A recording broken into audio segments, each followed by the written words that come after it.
Hey, what's going on, everybody? Welcome to episode 65 of the Former Action Guys podcast, and I'm your host, Justin Kramer. And this week I have on David James again. We lost him on podcast on episode 63. He had some connectivity issues, and right after he was telling us about him getting his lung punctured during his Goldwing ceremony, we lost him there. So I had him back on the show, and man, I'll tell you what. We go through a lot of crazy stories. Him talking about how they almost got hypothermia doing a fin off of San Clemente Island, doing a training op. How there was a flash flood through Pendleton that swept away an LAV and multiple vehicles, and how him and his Recon brothers went out and helped recover those vehicles and stuff like that. He got in a motorcycle accident at 70 miles an hour, was in a wheelchair for a while, survived that. It's wild stuff, man. It's a really good podcast and really good information there for those that are interested in like special operations community and stuff like that. Also, I wanted to throw out there that you probably heard at the beginning of the podcast, there's ads playing now. If you heard on audio only, this doesn't apply to the YouTube channel. I've monetized the podcast. I'm through the company I do my podcast with. It's called Spreaker. And they have an option to monetize the podcast, and I went ahead with that. I kind of held off for a long time because I didn't want people to shy away from the podcast because of the advertising and stuff like that. And I hope I don't lose too many listeners because of that. I hope you understand that this takes me hours. If I sit down and do a 2 to 3 hour podcast, that's another 2 to 3 hours minimum of like editing and stuff like that. Then hours of uploading and stuff like that, and then promoting. So I want to monetize a podcast. You'll hear a ad at the beginning of the podcast, an ad at the end of the podcast. And right now there are ads in the middle, but I think I'm going to have those shifted if I can to right after the introduction here, because it doesn't make sense. I would prefer an ad at the beginning and then a couple minutes later, another ad, rather than have an ad right in the middle of somebody's story that cuts it off, and then you have to wait for a minute to hear it. So you can let me know what you think about that. If you want to shoot me a message or something like that and let me know. But that is what's going on. I will say that I don't because of how this works with Spreaker, I don't have a say on what ads are coming up. So with that, I am open to, if there's any veteran companies out there that want to advertise, or if you have a company that you think would benefit this genre of listeners, that would listen to this kind of podcast, feel free to contact me. I'd much rather have a targeted ad from a company that has reached out to me and I can see their products and stuff like that, and I can actually say something positive about the product on the podcast, after I've tried it out. I would much rather have that and replace the pre-made ads that come through Spreaker itself. So if you have something like that, let me know and we'll get you in the rotation. Also, vocational rehabilitation is it's a benefit. It's an education benefit that you get in addition to the GI Bill.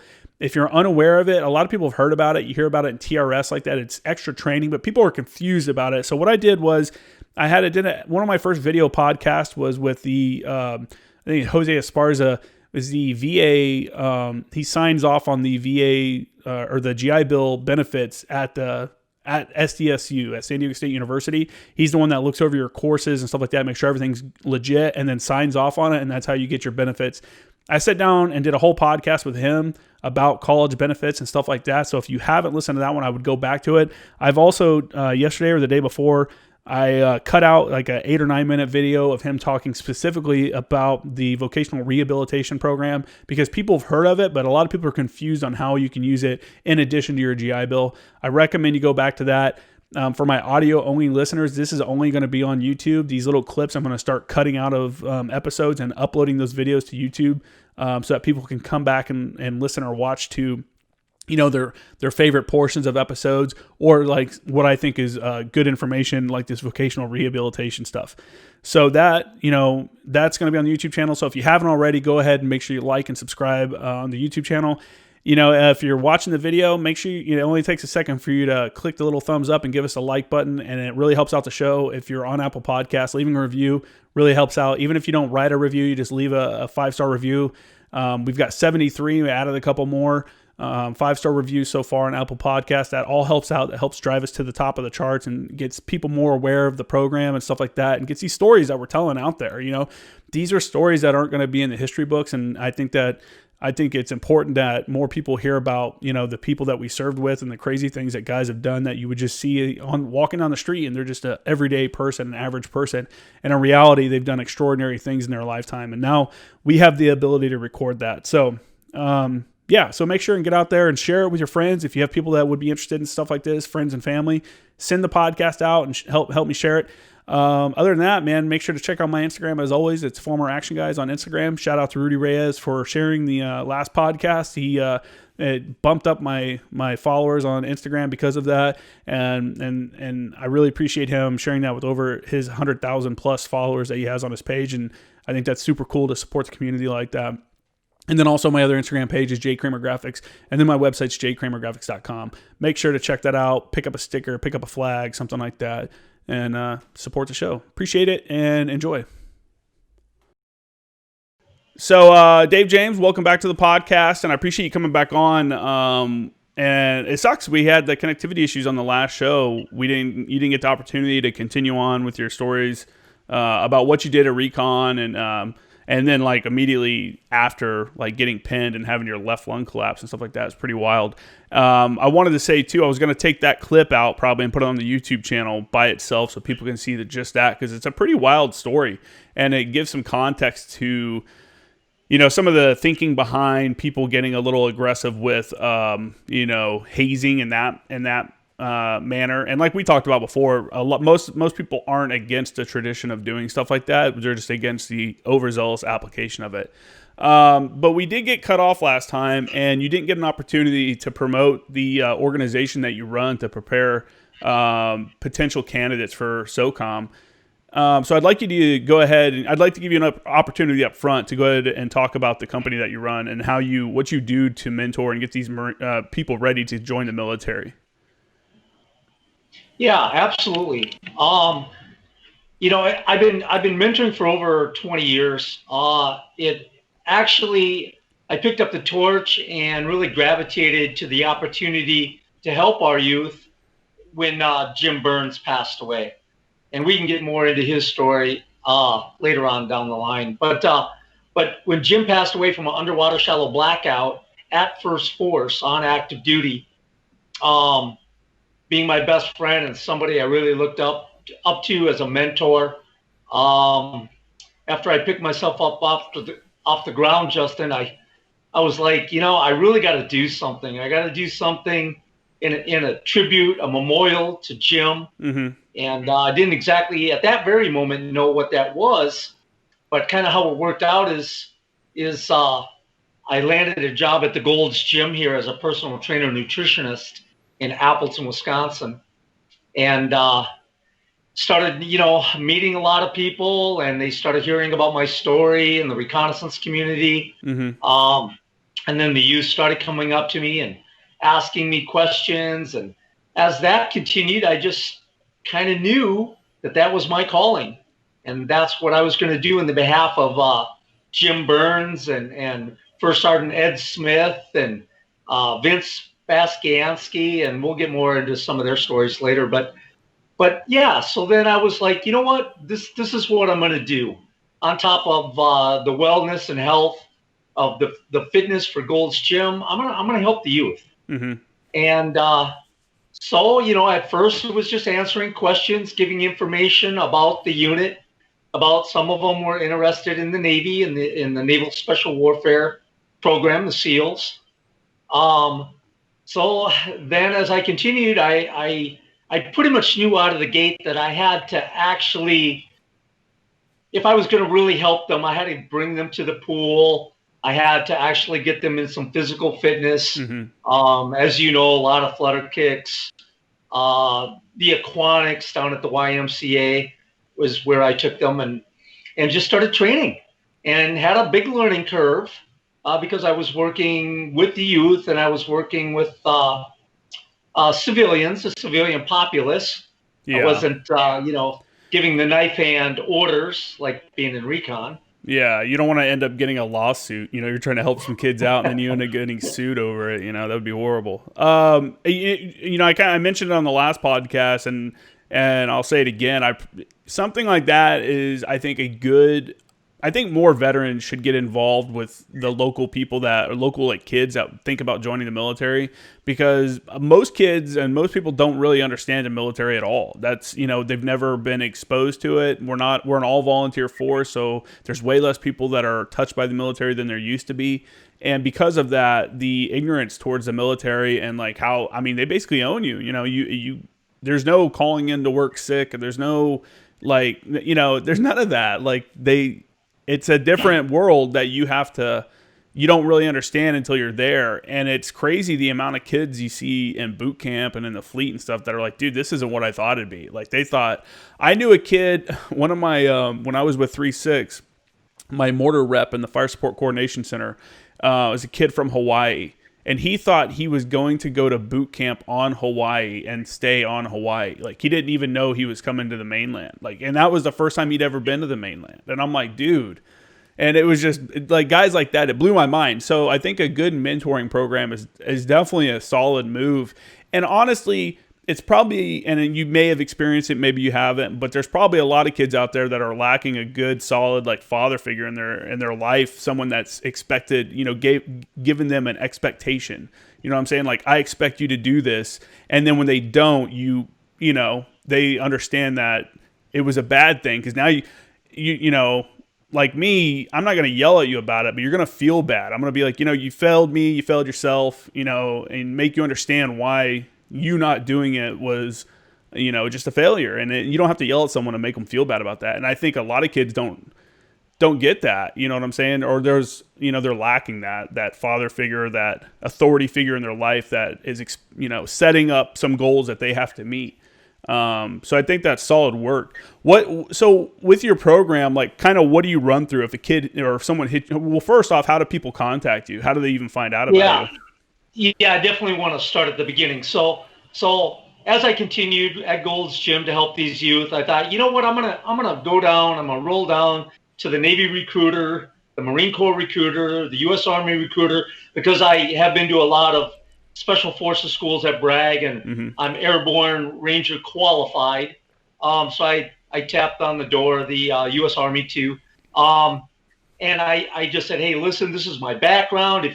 If you have anybody going in that has an interest for naval special warfare, recon MARSOC community, I can help out. And so they're like, well, okay, well, everything needs to be vetted. Obviously, we are the United States Marine Corps substation for recruiting. So let's go take a look at your program. So they did a lot of vetting. They looked at my DD-214, so on and so forth, to make sure I was legit before I worked with their delayed entry program. So then they came down, and they actually, one of them, the Staff Sergeant Pete Varago is his name. Now he just picked up First Sergeant. He's back out on active duty, Camp Pendleton. But he came down, he took my program, and he really couldn't swim. But by the end of my 6-week course, he was pretty comfortable in the water, doing stuff underwater that he never really knew that he could do. So that got me locked in.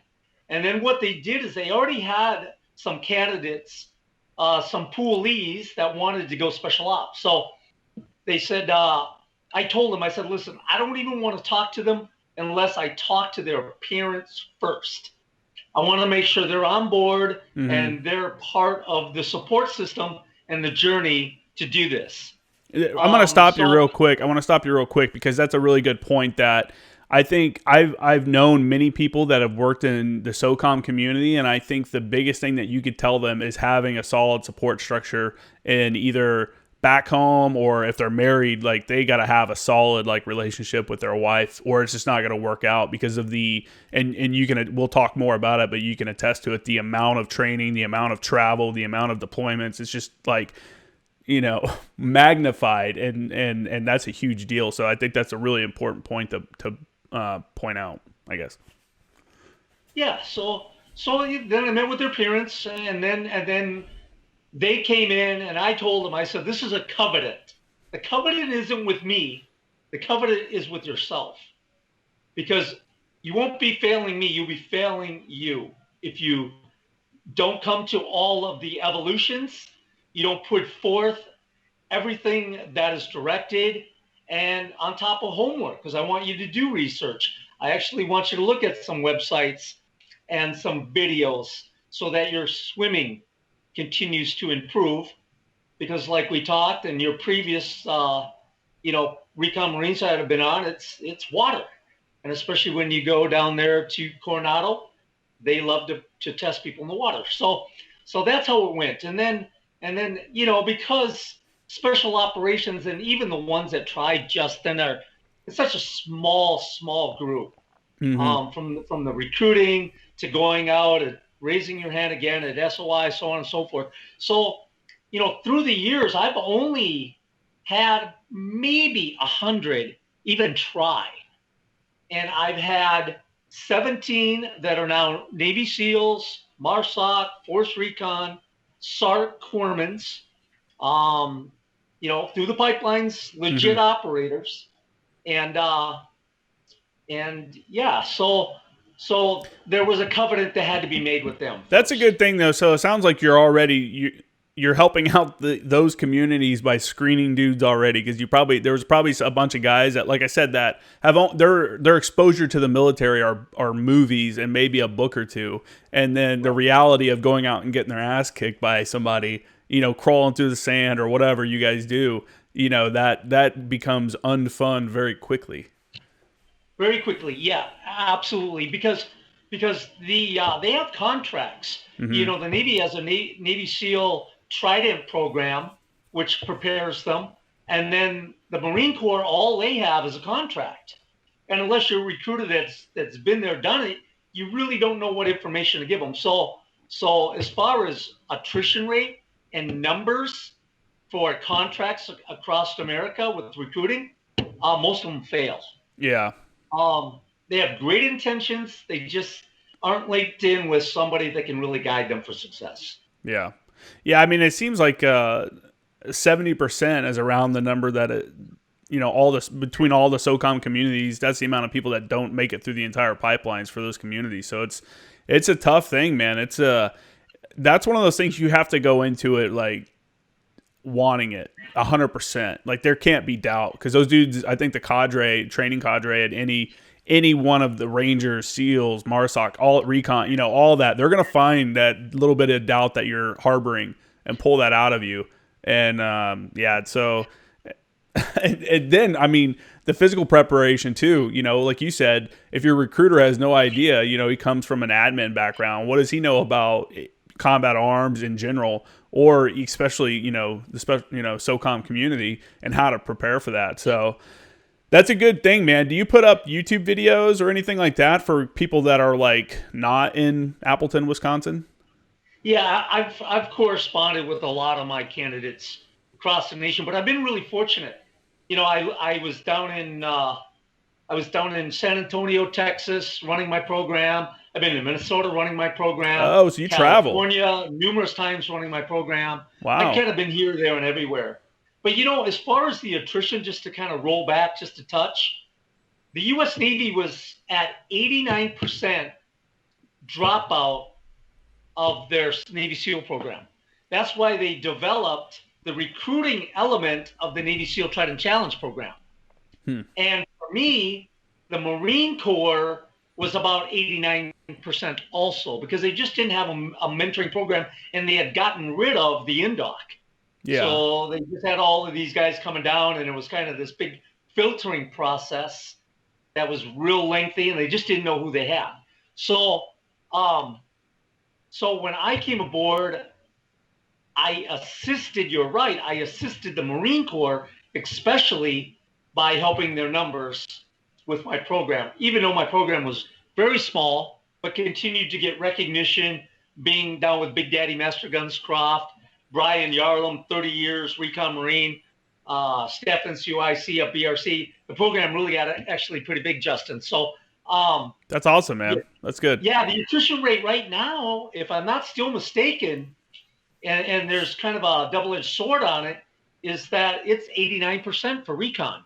Still, huh? It's pretty high. It's not at 70%, it's 89%. Yeah, I And don't know if they have the MART, the Marines awaiting recon training, but I don't know. what all they do in that. I don't know if that's is that a full. Do you know? Is that a preparatory program or is that? It is, yeah, it's a preparatory program. Um, but they usually start by the Marines at SOI.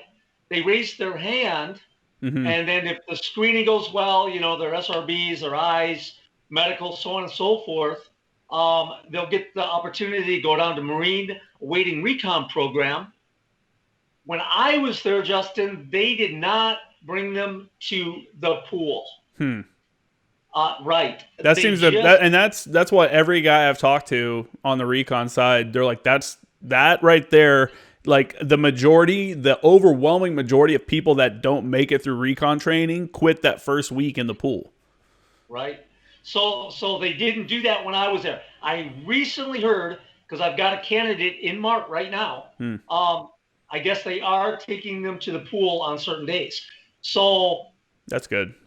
yeah, because it was a liability thing and there were some other issues from the flagpole. It's tough, man, Um, because when I was out at Los Flores, I was out there with Anglico, first Anglico, and they had a kid die in the pool. They had one of the guys going either in Mart or one of their BRC students die out there, and that's a huge deal, I man. know all about that story. Yeah.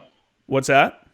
I know all about that story. Yeah. Yeah, I don't know. All I know is a kid died in the pool, and so I don't know the details about it or anything. But I do know. All I'm saying is that like you said, it's a huge liability. Like it's not a fun day at the pool. You're going to the edge. You're like they're taking these prospective recon guys to the edge.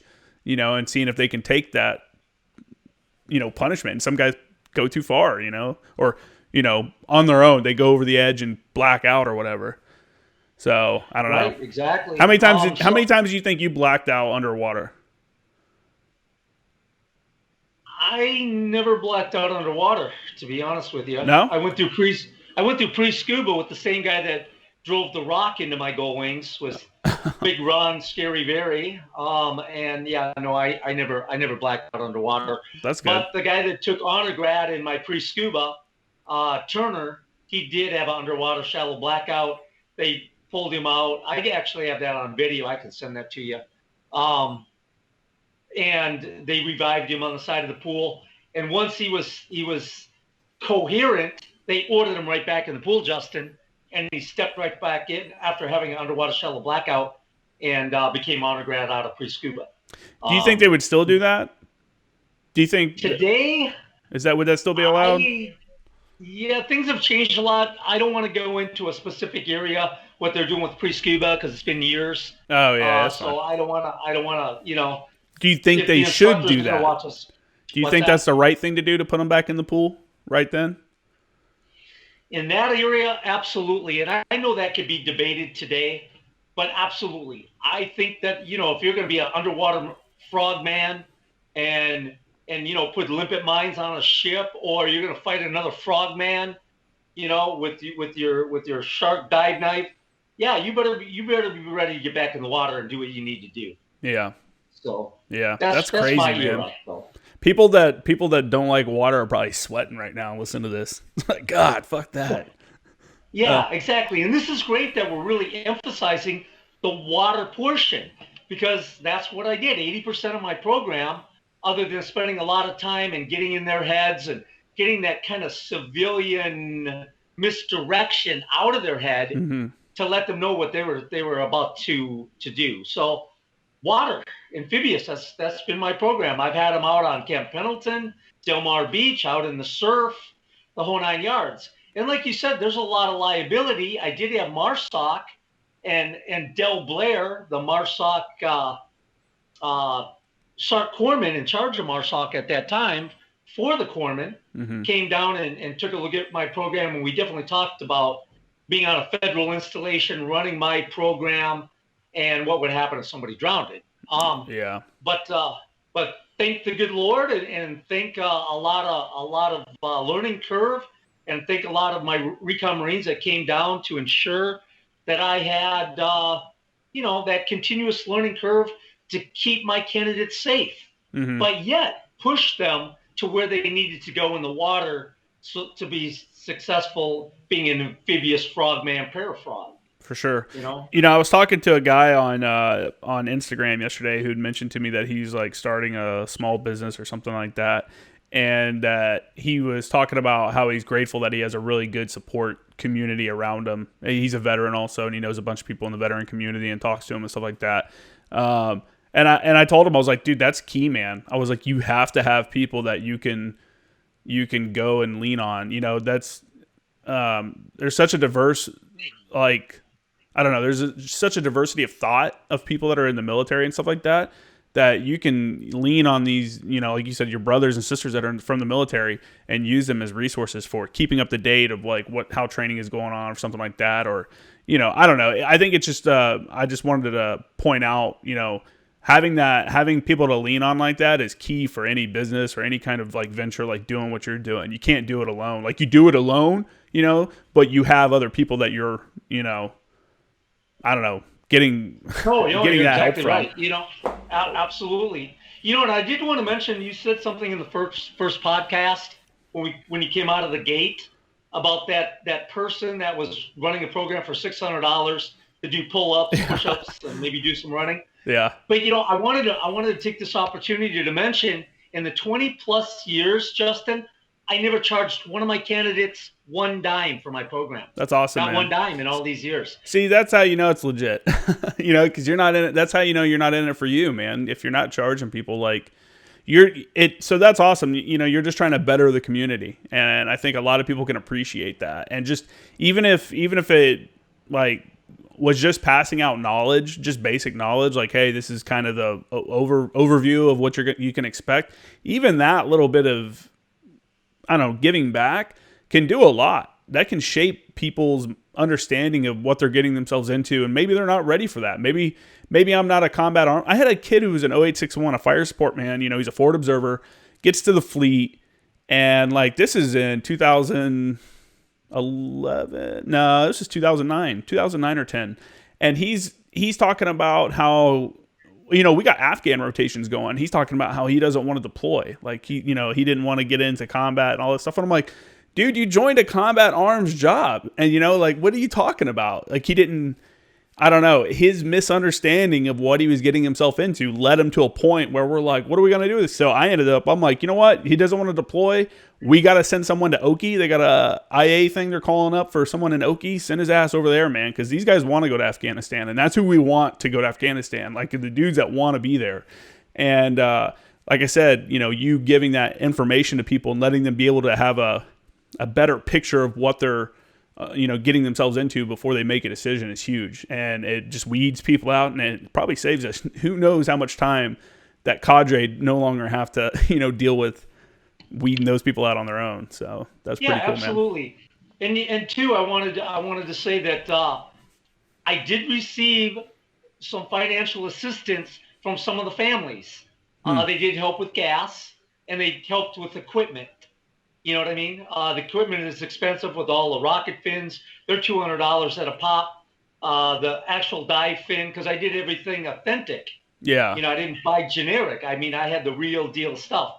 So the families, I just want to mention, because some of the families will listen, is that they definitely assisted me in ensuring the program was going to continue too. That's awesome, because having that quality gear too, that means they have an understanding of how to use it when you get there, rather than having to learn how to use it, which is huge. Even the little stuff, every little thing you can do to make your life a little bit better, if it's putting on fins faster, putting on your goggles faster, or whatever, understanding them, that's all good stuff.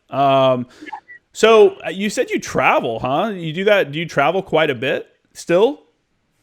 Do you have any travel dates coming up? Not just recently, since this covert thing, the virus, or whatever you want to call it, I guess.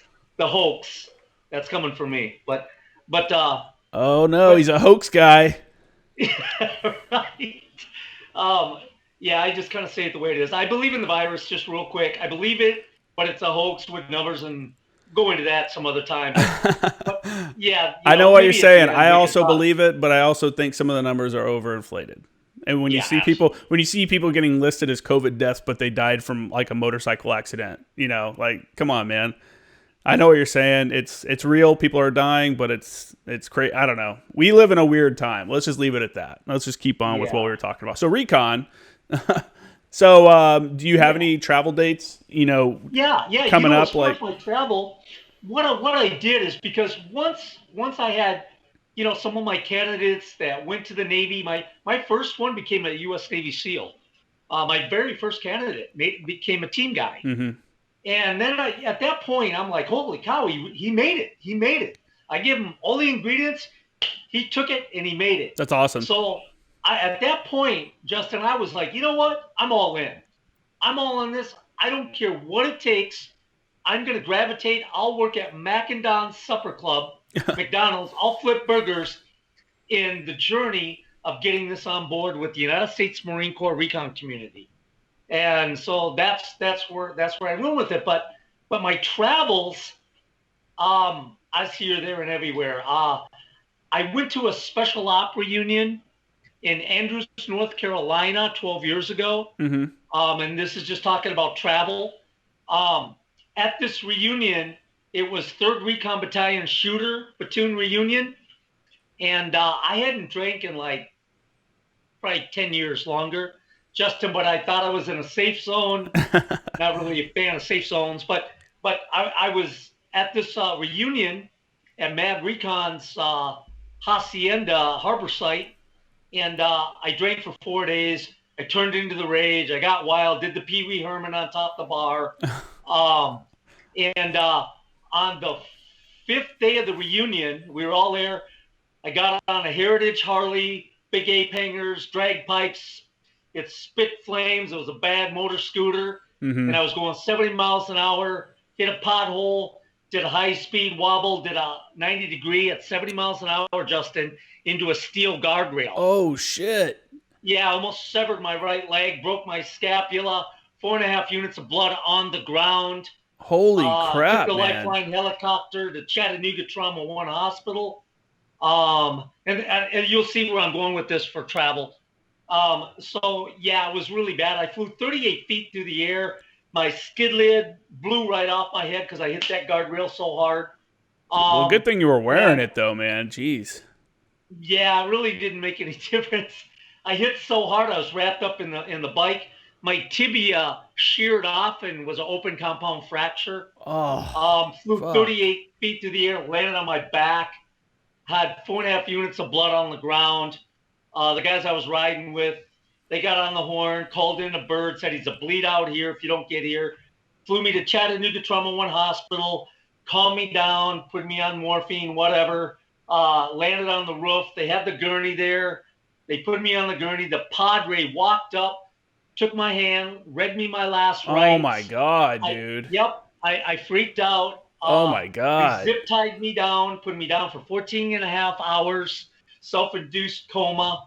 Came out of it. I don't remember Justin coming out of it, but I was down for another 3 hours. When I came out of the coma, sewed up, blood back in me, I survived. The Padre came in. He said, we had to do what we had to do. You had such a massive blood loss. Yeah. Dude, that story just took like a 90-degree turn.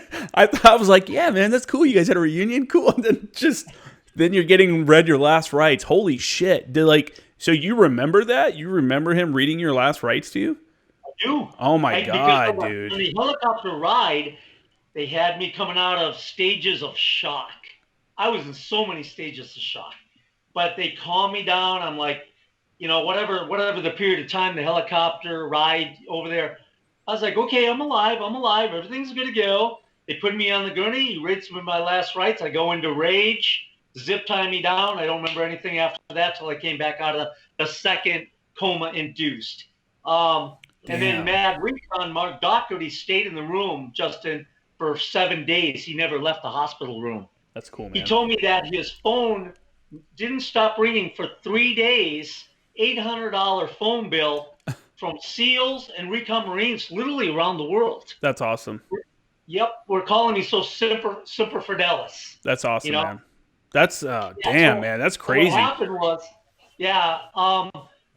was I was in the hospital for 37 days, and and then I was in a wheelchair for 6 months. But what happened is we were at a reunion. Social media existed at the time, so everybody knew about it. In fact, I got a call from Recon, who was the commander of MARSOC, one of the very first West Coast CEOs of MARSOC, called me on the horn, and Mark gave me the phone, and he said, Rage, first of all, I hope you know this is a divine intervention, which it was.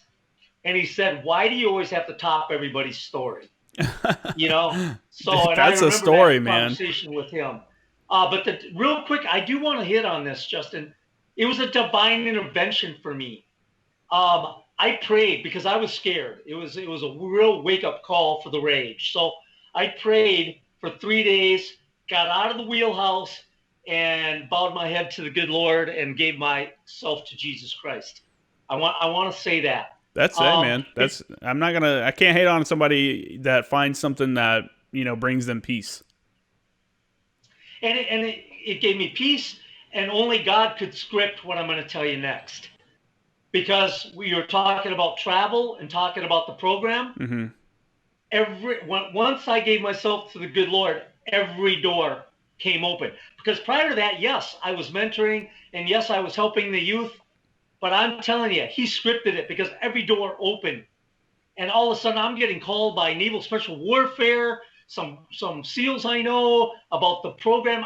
I'm telling you, it's like the Red Sea parted with Moses. And I got a phone call on a three-way from retired Major Lance Dowd, Force Recon Marine, and another Recon Marine. I sent you a picture of him coming out of the sub. Dude, with the dive tanks on. You remember everybody's name. You were just name dropped. Every name of every person you've ever met, I think. I will record a podcast and the next day be like, oh God, what was that dude's, first name again? Because I'll have to go look it up. I'm horrible with names. That's awesome that you can remember that many names. But go ahead. Sorry, I don't want to interrupt. I appreciate it's funny. that. Because I'm a knock on wood, I still got a good memory. That's a good skill to have, man. Yeah, especially if you're mentoring and passing on information from my era. But so I got a three-way call, and continuing on the travel thing, I get a three-way call, and this is how it went. Lance Dowd, retired Major, Force Recon, goes, Rage, we got a little bit of money in the bank. We're giving you a 30-minute window to make a decision to come down to San Antonio, Texas, to get out of that wheelchair, and to work for Patty Patton Blader, the grandniece of George S. Patton, to work for Soldiers Angels, to send care packages to the men and women in Afghanistan and Iraq. Oh, that's cool. I said, Lance, I said, Mark Altenberg, I said, brothers, I don't need 30 mics. I'm loading up like the Beverly Hillbillies right now, and I'm on my way to San Antonio. So I was down in San Antonio for 2 years, working for Patty Patton Blader, grandniece of George S. Patton, and Lance Dowd, and we worked right across the street from Fort Sam, from BAMC, because they go to Walter Reed. They go to Germany first when they're wounded, go to Walter Reed, then they go to BAMC for their prosthetics. So we were working with all the wounded warriors. What does BAMC stand for? What's that? What does BAMC stand for? Do you know? I don't know what that acronym is. It's on Fort Sam, and it's where they go for the medical prosthetics. Okay, gotcha. The wounded warriors, exactly. So I didn't have time to feel sorry for my injury and myself, Justin, because every day at Soldiers Angels, single, double, and triple amputees were stopping by to say hello and play the instruments that Soldiers Angels had from a donation from the Matthews Band. That's cool. So Dave Matthews Band. Oh, no way. They come over there. People are going to hate on me for this, but I'm a Dave Matthews fan. Awesome. I used to go smoke weed and watch him go concerts in high school or after high school. Yeah, fantastic. So I'm definitely a fan too because they donated. That's awesome. Drum set and guitars and everything to our wounded warriors for healing. So for the 2 years I was there, just a blessing beyond blessing. My community reaching out again to get Rage on his feet. And I started mentoring over at Fort Sam at the pool, on base, I was working with a guy that was going SF, the Q course. So I was mentoring there. And then once I was done there, I went back up. I gravitated back up here to the Midwest. I mentored at in Minnesota, Wisconsin, where the program started. Yeah. Ton of mentoring here. And then I rolled out to California, and I mentored there too, off and on for about 5 years on the base. That's awesome, man. I mean, you're giving a lot back. You're doing all this stuff between mentoring and like care packages and everything else. Like, as someone that's done a couple deployments, I think we sometimes we don't appreciate the care packages and time and stuff that people send, because especially towards the latter part of the war, when it became like a standard kind of thing, like, you go to Leatherneck and there's like KFC chicken or whatever, like getting care packages meant less, I think, when the wars became easier, like the living at the war became easier. But I don't think that is let me think of what I'm trying to say here. I think it's awesome that people continue to do that. You know what I'm saying? There's a lot of guys that don't care, like, whatever, I don't care about a care package, whatever. They don't have anything in them that they want, but a lot of guys do appreciate it. And I do like one of my favorite things, I think, was when we would get care packages from organizations and they would send the letters from the school children. And I always thought that was cool to one, read some of the stuff that they would write. They would write some of the craziest stuff. I mean, it's funny. We would put up the best ones on the wall. Just like, you could tell whose parents were super political too, because there'd be some political messages from like third graders. You're like, what the fuck, But I don't know. I'm just rambling about care packages. But I think for me personally, I thought it was really cool to get care packages with those letters in them, because at least you knew someone was bringing it up, that people are still deployed. You know what I'm saying? Like, it's 2020. We're talking what's on the news right now. It's COVID-19. It's riots and protests. But there's people in Afghanistan. You know what I'm saying? There's people in Iraq. There's people. I don't think we have anybody in Syria, but if we do, there's probably special operations that are going on over there or whatever. But there's still people overseas. That shit hasn't ended, and we forget about that. And being overseas and getting a care package with letters in it is pretty cool, and it tells you that some people are actually do remember it and stuff like that. Because you kind of, guys get bummed out, especially around the holidays and stuff. When you're overseas, you're like, man, I'm not home with my families and stuff like that. And some guys, get that in their thought that like, people probably aren't even thinking about me, blah, blah, blah. It's a hard time for people. So I think that's a great thing, man. Those care packages. I think that's awesome. I remember sending my buddy Michael Hanthorne, who's been on the podcast a couple times. He got into the Marine Corps before I did, because I got arrested. And I remember sending him care packages while he was over in Iraq in 2004 doing the whole Fallujah thing. And, and then me receiving care packages from people while I was deployed. It was just it's a cool thing. And honestly, when I was in Sangin, that's what we were surviving off, care packages. It was like, thank God, like one of the lieutenants knew an organization that would send us like big ass boxes of beef jerky, and we would just eat. Every one of us would eat probably at least one bag of beef jerky a day, because we were just starving out there. And so that's an awesome thing you're doing, man. I got an awesome story actually for the care packages that we sent.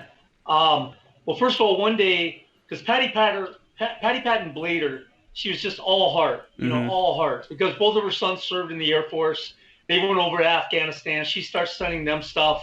Some of their fellow airmen noticed that they were getting all these care packages, and it just grew. Mm-hmm. One day I was there, a woman came in and gave a cash donation, obviously bank transfer, whatever, of $26 million. Holy shit. I thought you were going to say $26,000 or something crazy like that. Yeah, $26 million. So we came to the front. Patty Patton Blader had us put on her shirt. She had an organization, a company, and a big, how you hold the big check. It said $26 million. Yeah. Well, that all went out. I mean, that's who Patty Patton Blader was. I mean, all that money went out to donations to you guys over in the war, in the fight, And then $26 million. Really cool that's story. Awesome. Do you know who donated it? Do you know who donated that much money? Have I ever? No. Do you know who that was that did that? I'd like to give them some recognition. You know what? I would love to give her that plug, but I don't know. I don't No, know her but no name. worries. I would love to do That's that. crazy though. So, so I'll tell you a really cool story. I got a phone call from Jeff Eric. Jeff Eric was a SART corpsman at First Force. Mm-hmm. He's got a couple tours over to Iraq, Afghanistan.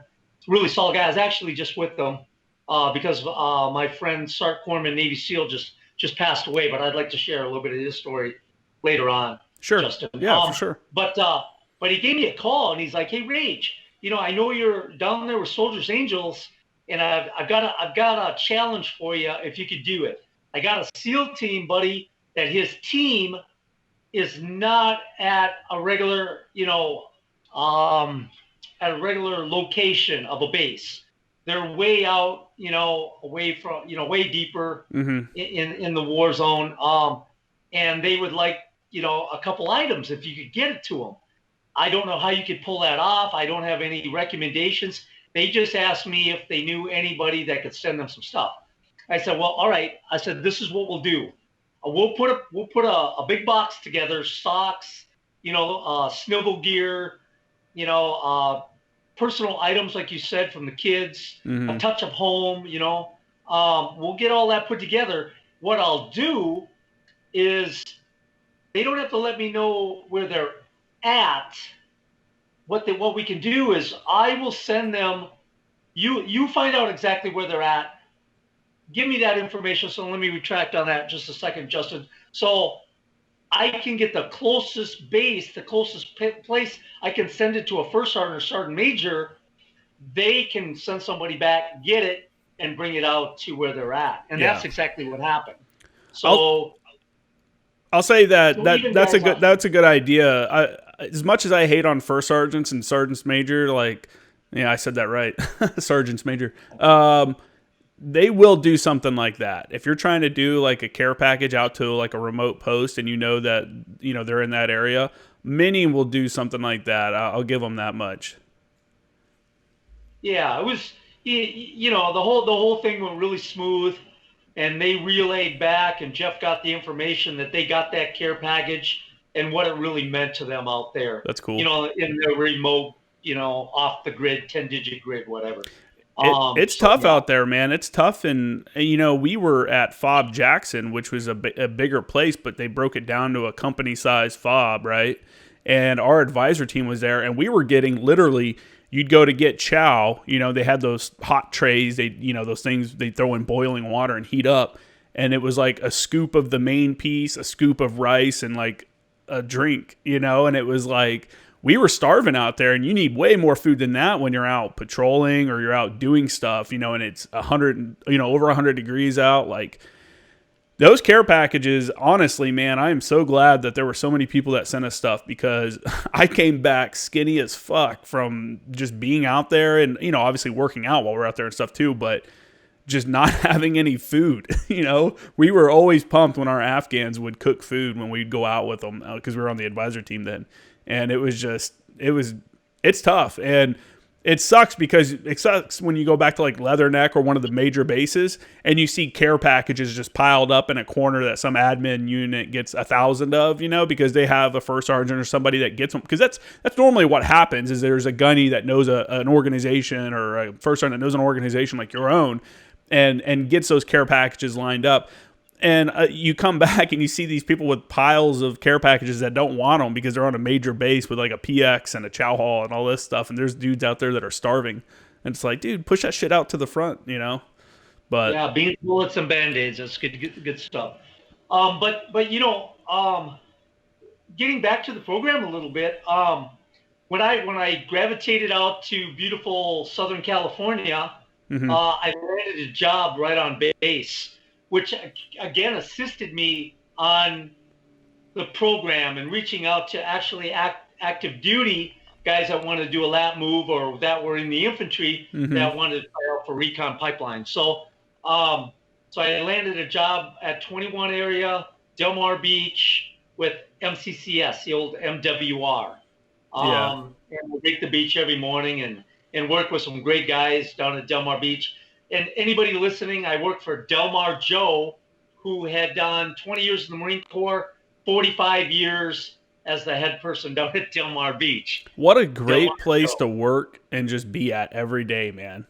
I was with the 11th MEU and I hated being with the 11th MEU, but their headquarters was down there right next to the beach. And it was like, dude, you can't complain about this, man. You walk out and it's basically a private beach, you know, it's like there's no one on it like there would be on Oceanside's beach.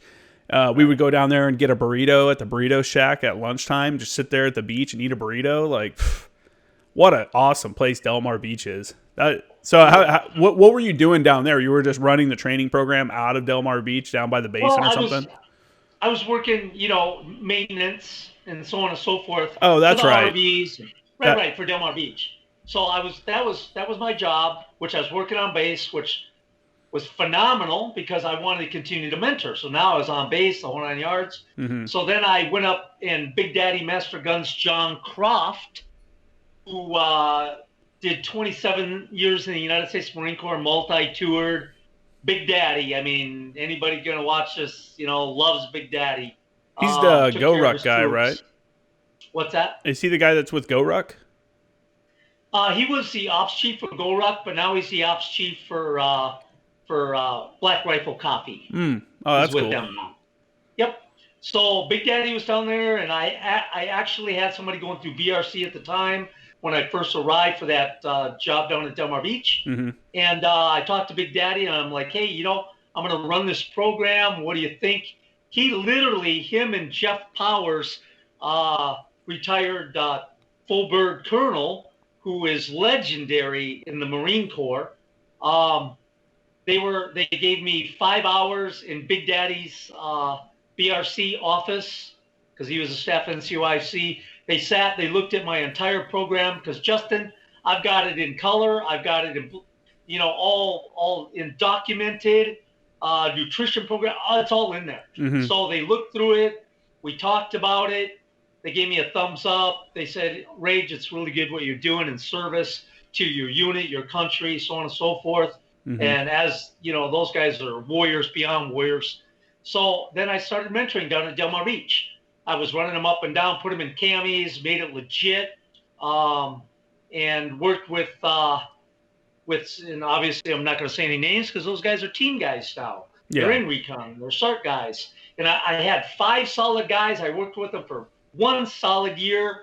I got with them 4 times a week, 3 times in the pool, and wet, cold, and sandy off the Pacific Ocean on Saturdays. And gave them everything I had for success. And then when the one became a SEAL, my next candidate became a U.S. Navy SEAL. Mm-hmm. I went down to Coronado to his graduation, got his trident. That's awesome. He's still serving active today. Another beautiful place. The other ones, yep. The other ones one's a SART corpsman. He was SART corpsman with MARSOC. He actually just got out. And then one went over to 3rd, became a Recon Marine. That's awesome, man. I got a question for you. There's most people don't live on the coast, but if you go through BRC or if you go into the Navy SEAL program, you're going to do ocean swims and lengthy ocean swims as well. How should someone that lives in like Wisconsin, how do you prepare them for an open water swim like that? Well, I guess you could probably go over to the Lake Michigan or something, right? Or whatever lake it is over there. We've got a pretty good sized lake here in Wisconsin, Lake Winnebago. And me and my other person because I've been running this for over 20 years, and for the last 7 years, he's been assisting the program. He's an actual Navy SEAL. He did 6 years with SDV-1, the submersibles. Yep. He lives right here in the state. He's been mentoring when he gets a chance, because now he got out of active duty. He's with SEAL Team 17. He's in the reserves. And through the years, he's been helping me. So we don't put him right in the lake first. We go to the pool. We see what the ability is. We go from there. I don't put them in any open water until I know they're safe with every piece of safety equipment. And then as they graduate from that, then we do more in the water. We do stuff at night. We do stuff with more gear, the lumbar, the big heavy fins, so on and so forth, Justin. But I got a Navy SEAL that for 7 years, he's been helping me with the program. That's cool.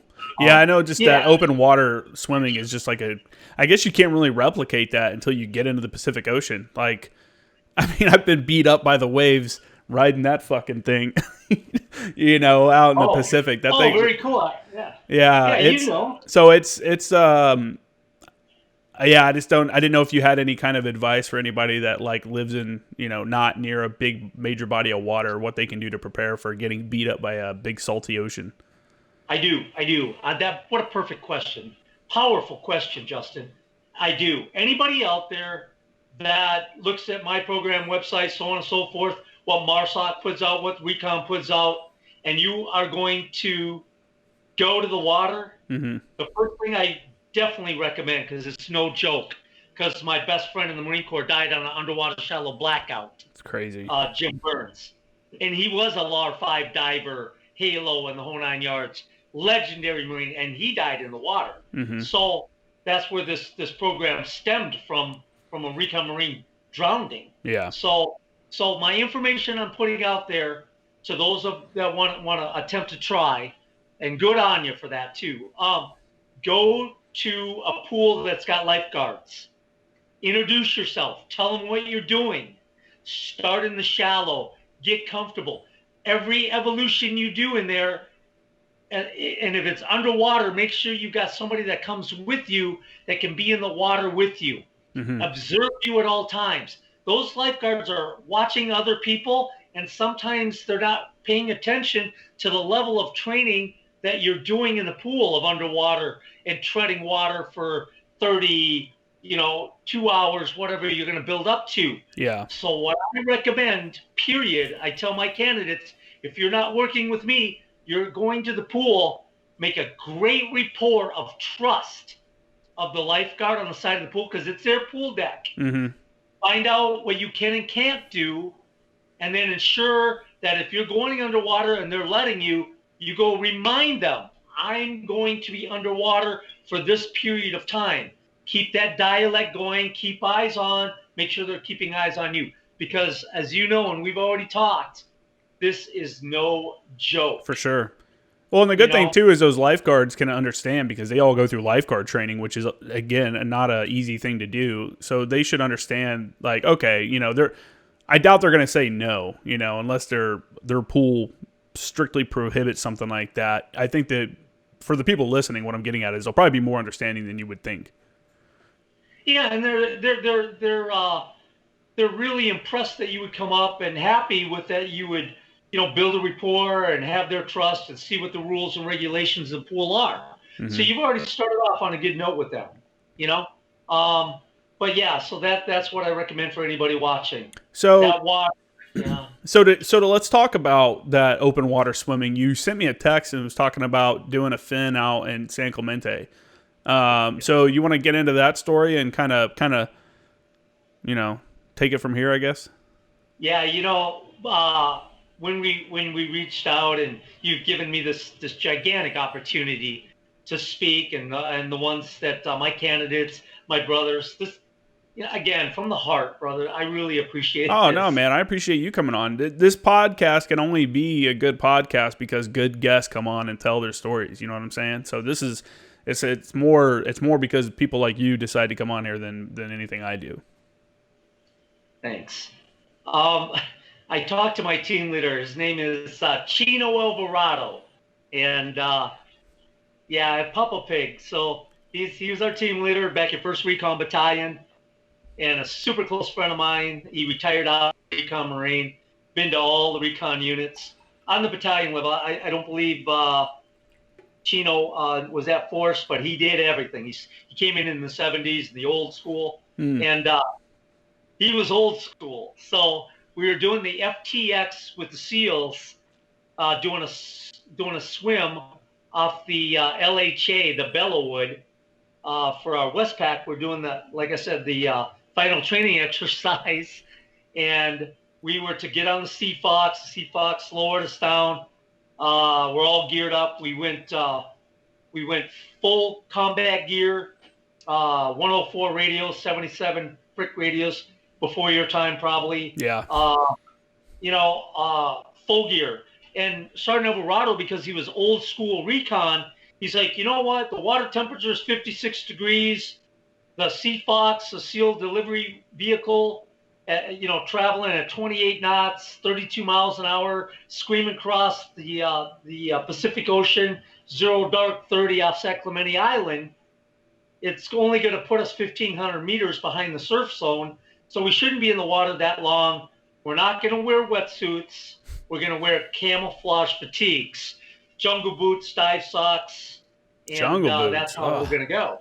crazy, man. Yeah, so Real quick for the people that may not be aware, do you kind of want to explain what that SDV, that SEAL delivery vehicle is, and how you guys are inside of it, like how you travel in it? yeah, it's not the SDV. It's actually the Sea Fox. So the Sea Fox is a surface vessel Oh, with the okay. Navy. Yep, where the SEAL teams, Recon, sit in the back. It's got two big Sabre diesels that run, two pilots, naval pilots that drive the craft. Gotcha. Um, and then we sit in the back, and you kind of sit like in a helicopter aircraft. Part of the team is on one side sitting in seats, and then the other side, the center's open. It's got a ramp that comes down. Mm-hmm. So it's a SEAL delivery vehicle, surface vehicle Gotcha. that Gotcha. you do high speed casts out of, is what it is. Gotcha. So we all loaded up. They lowered us down. The LHA, which is a helicopter carrier for the Navy, they lowered us down. Our mission was to swim in, do a reconnaissance of a 10-digit grid on the San Clemente Island, which I don't know how much you know about San Clemente Island. One part of it is it's an NCO club. Mm-hmm. It's where all the supplies come aboard. It's got like a little dock, so on and so Yeah, the forth. salty crab, Because, man. I'm very familiar with San Clemente Island. oh, you are fantastic. Okay, great. But on the west end of the island is third phase of Buds Yep. for their demolitions and stuff like that. So our mission, we're in the Sea Fox. We're going down. We're going to do a reconnaissance on the island. We take off. We have to travel 10 nautical miles in the Sea Fox. It's real fumy, diesel fumes. You're hauling ass about 32 miles an hour in the Sea Fox. It's zero dark 30 in February, so the water temperature is nice and cold. It's 2 miles deep underneath us with the sharks swimming around, I'm sure. So we get to the drop-off point. They get the green light. We stand up. We face the ramp. The ramp goes down, Justin. And there's a certain procedure to step off, like you step off for an airborne jump. You look at the horizon. You hold on to your ruckus. Now your ruckus on your stomach, Mm-hmm. on your belly, on your chest. Hold on to that. You got your fins on. You make that big step. There's a 15-foot rooster shooting off the back of that ramp on that Sea Fox because you're screaming across the ocean, and there is no stop to get off. It's get off while you're going 32 miles an hour. Oh, no way. Yeah. So you step off and you immediately do about a 30-degree angle deep into the ocean because you got all this gear. You come up and you're rig tied. You got your rope, your sling rope. You're tied to your ruck. You're upside down. You're this way. You're that way. You bob up to the surface and you try to locate the rest of the team because it's completely dark. The rollers are over your head. So you swim around, you locate the rest of the team, 6 guys in the team. What happens is real quick, how do you guys locate each other in the dark out in the middle of are you yelling for each other? I mean, I feel like that's probably not it. I don't remember any verbal. I just guess that through the daytime training and everything else, we just kind of come together. You kind of know the direction where everybody just jumped out of, so you just go to that. Yeah, consensus, I guess, played a part, and we linked up. And what would happen immediately when the team links up after the high-speed cast is the team leader would always say something, like, okay, grab your swim buddy, we'll head in, good to go, everybody's up, everybody got their gear, quick check, and then we take off. But this time, when we looked at our team leader, Sergeant Alvarado, his eyes were like half dollars, Justin, because when I hit that water personally, the water temperature was so cold, it like was zapping power out of me already. I Yeah. was like, oh my God, is this cold? And we're just in camouflage fatigues, not in shorties for wetsuits. That's So crazy, that man. was That an eye is, opener. for people that don't know, man, the Pacific Ocean out here off the coast of California is freezing cold, especially in the wintertime. Like, surfers don't go out in the wintertime without a wetsuit on. Summertime, you can because it gets up to like 70 degrees plus in the summertime, but in the wintertime, that water is not warm at all. So I can't imagine jumping into it and then having to swim in that freezing ass water. That's how you get hypothermia. Yeah, hypothermia. Perfect. You nailed it. I instantly thought, oh my God, this is so cold. Hypothermia. So with the message we got from the team leader, it was like, we got to get out of this water. Mm-hmm. He was like, his eyes were like half dollars. He was like, grab your swim buddy, start swimming. My swim buddy was Corporal Lecker at the time. So I grabbed Lecker on his buoyancy compensator, his UDT underwater demolition vest. I grabbed him and we leaned back. We started finning. Now we got all our gear. So in tow is my 40-pound ruck with my LBE on, and I'm towing my ruck with the radio in it, all of that stuff. Mm-hmm. So as we're going, I notice that, I mean, the cold is getting into my joints. It's getting into my mind. I'm turning lethargic. But Lecker he's chattering so hard on his teeth. I thought they were chipping out. Oh, jeez. I mean, he was like, he couldn't stop. That's crazy. He was like shaking and his teeth were chattering. So that's how cold it was. And we're continuing on and I don't hear any surf. And I'm like, oh my God, how far are we? Because I couldn't see any lights on the island. Mm-hmm. The rollers were higher than our head. My swim buddy, his teeth are chattering in his mouth. For the people that have never been to San Clemente Island, that is probably one of the darkest places you can go because you're 30 miles or plus off the coast. So you're not getting that light pollution and stuff that you're getting in the city or in a normal town. There's no lights on that island. The only part that has lights is the very end, like you said, where they dropped supplies off at the dock. And even that, it's not even lit up very well. That is a super dark island, which is one why I love going out there because you could see so many stars. It was crazy. So that's got to be, I mean, I can't imagine how that's got to be a scary feeling being out there like that. It became very real. Let's put it that way. It became very real because we're very, very high trained and we're going to lean back on our training and we're going to lean back on the grit of who we were. Mm-hmm. You know, even individually, the grit, we leaned into that diversity that was right there. We were in the water. So we're kicking and then we're becoming hypothermic. And now we've been in the water for like 30 minutes. I'm like, oh my gosh, where is the surf zone? And we're following the other team, but I can't see the other teams because the rollers are higher than my head. So we're kicking and hopefully we're still not going to bypass the island and that I'm still going in the right direction. So we're finning along. We became so hypothermic and stages of hypothermic that I couldn't even tell myself with my brain to kick. So what we did, we actually, because it was so dangerous, we started yelling, kick, kick, kick. We had to verbally tell ourselves to kick. That's crazy, to keep man. moving.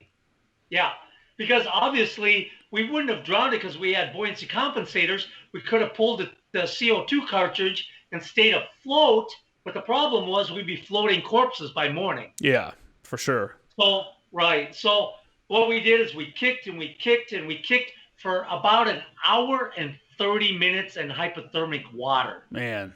0 dark 30, completely blacked out, other than the chipping I could hear of Lecker's teeth. So we get out. We totally skipped the box recon because you're supposed to stay out in the water, do a box recon because you got sentries on the beach looking for the enemy. Mm-hmm. We skipped that process. We just headed for the beach to get warm. Yeah. So we got to the beach, and I want to say that my team leader, Sergeant Alvarado, is a Marines Marine, a motivator beyond motivator, hardcore to the core, but he had to call a timeout. He had to. The welfare of his team and the survival of being alive. Yeah. And what a great leader to take charge immediately. Got us all together, warmed us up, did the recon snuggle, Yeah. and Done that got before. out of those camis, and we had dry camis. Got into our dry camis, got back into that recon mode, and did our patrol. But I just want to, I'm glad that he guided me, and you're giving me this opportunity for this freezing in the water amphibious op that we did on San Clemente Island, because it is powerful. And, I'm reliving it, just thinking about it a little bit. And to project that out to anybody that wants to be a recon Marine, because that's what's being a recon Marine in the Navy SEAL right there. That's tough, being man. Wet, cold, and sandy, and loving it. Yeah. Embracing it and saying, I love being wet, cold, and sandy. Yeah. That's on another level though.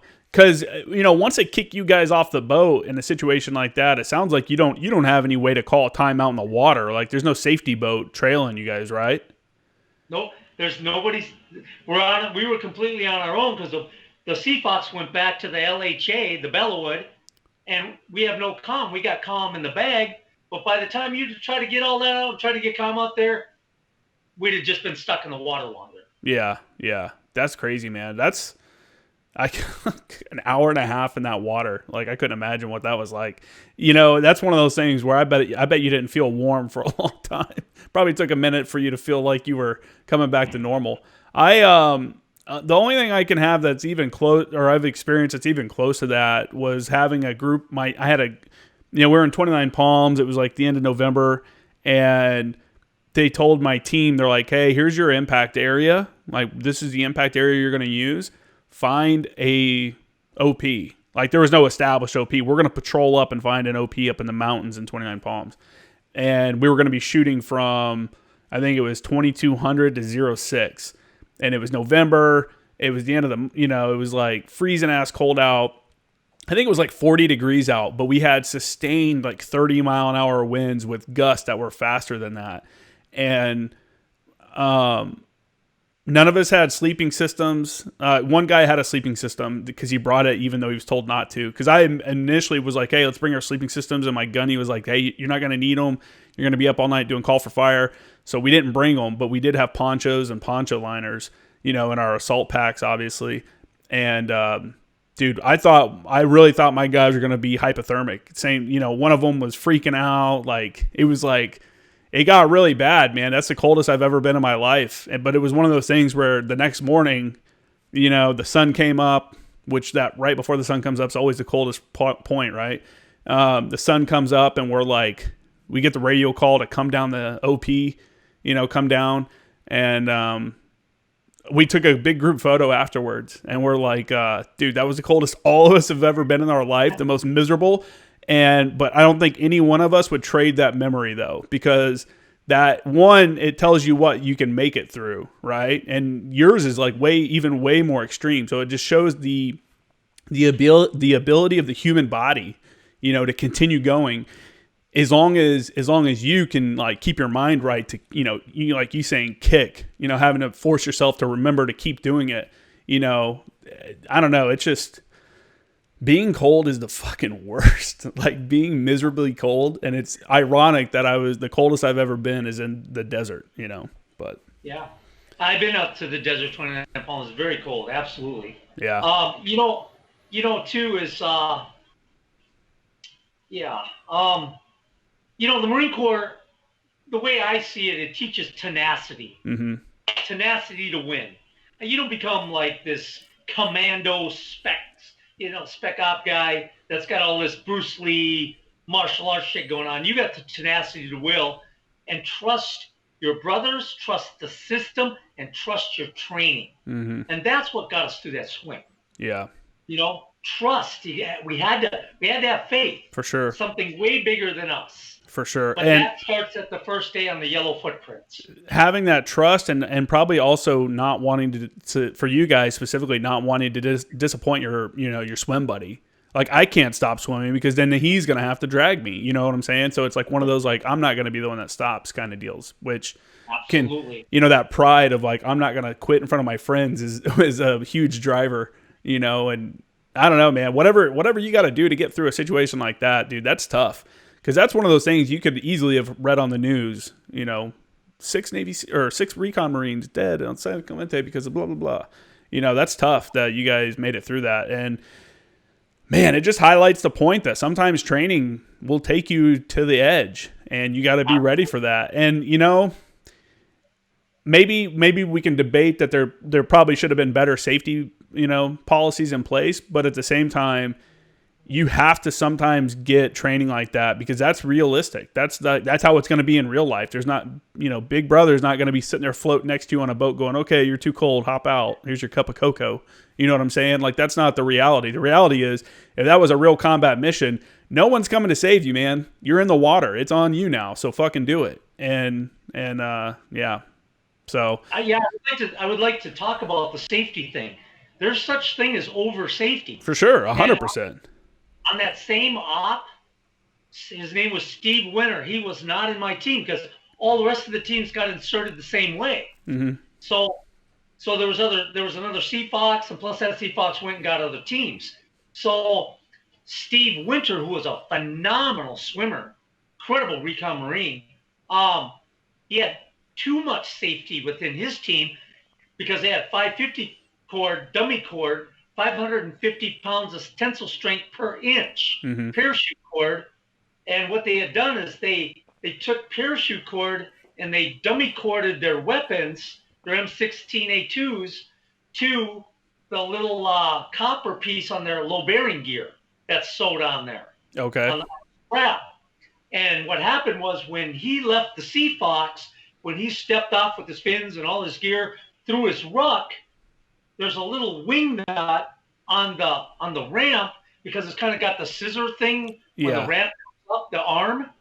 Well, when he left, he had dangling 550 cord from his weapon. Oh. It went around the wing nut on the Sea Fox going 32 miles an hour the other way, and nobody knew that he was being drugged. Jesus. Behind the Sea Fox. He told us he was literally drowning. Yeah. And the only thing that saved him from a piece of 550 cord paracord that was on there for his safety and don't get the weapon to him was killing him, was drowning him. And the only thing that saved him was he had it tied to the copper ring where you put your flashlight back in old school Vietnam era. And then that little patch ripped off and freed him from being towed all the way back 10 nautical miles and for sure be dead at the other end. Jeez, man. So, that's too much crazy. There. So with that then, how did he link back up with his swim buddy? Because that had to have taken him away from the area where they were being dropped.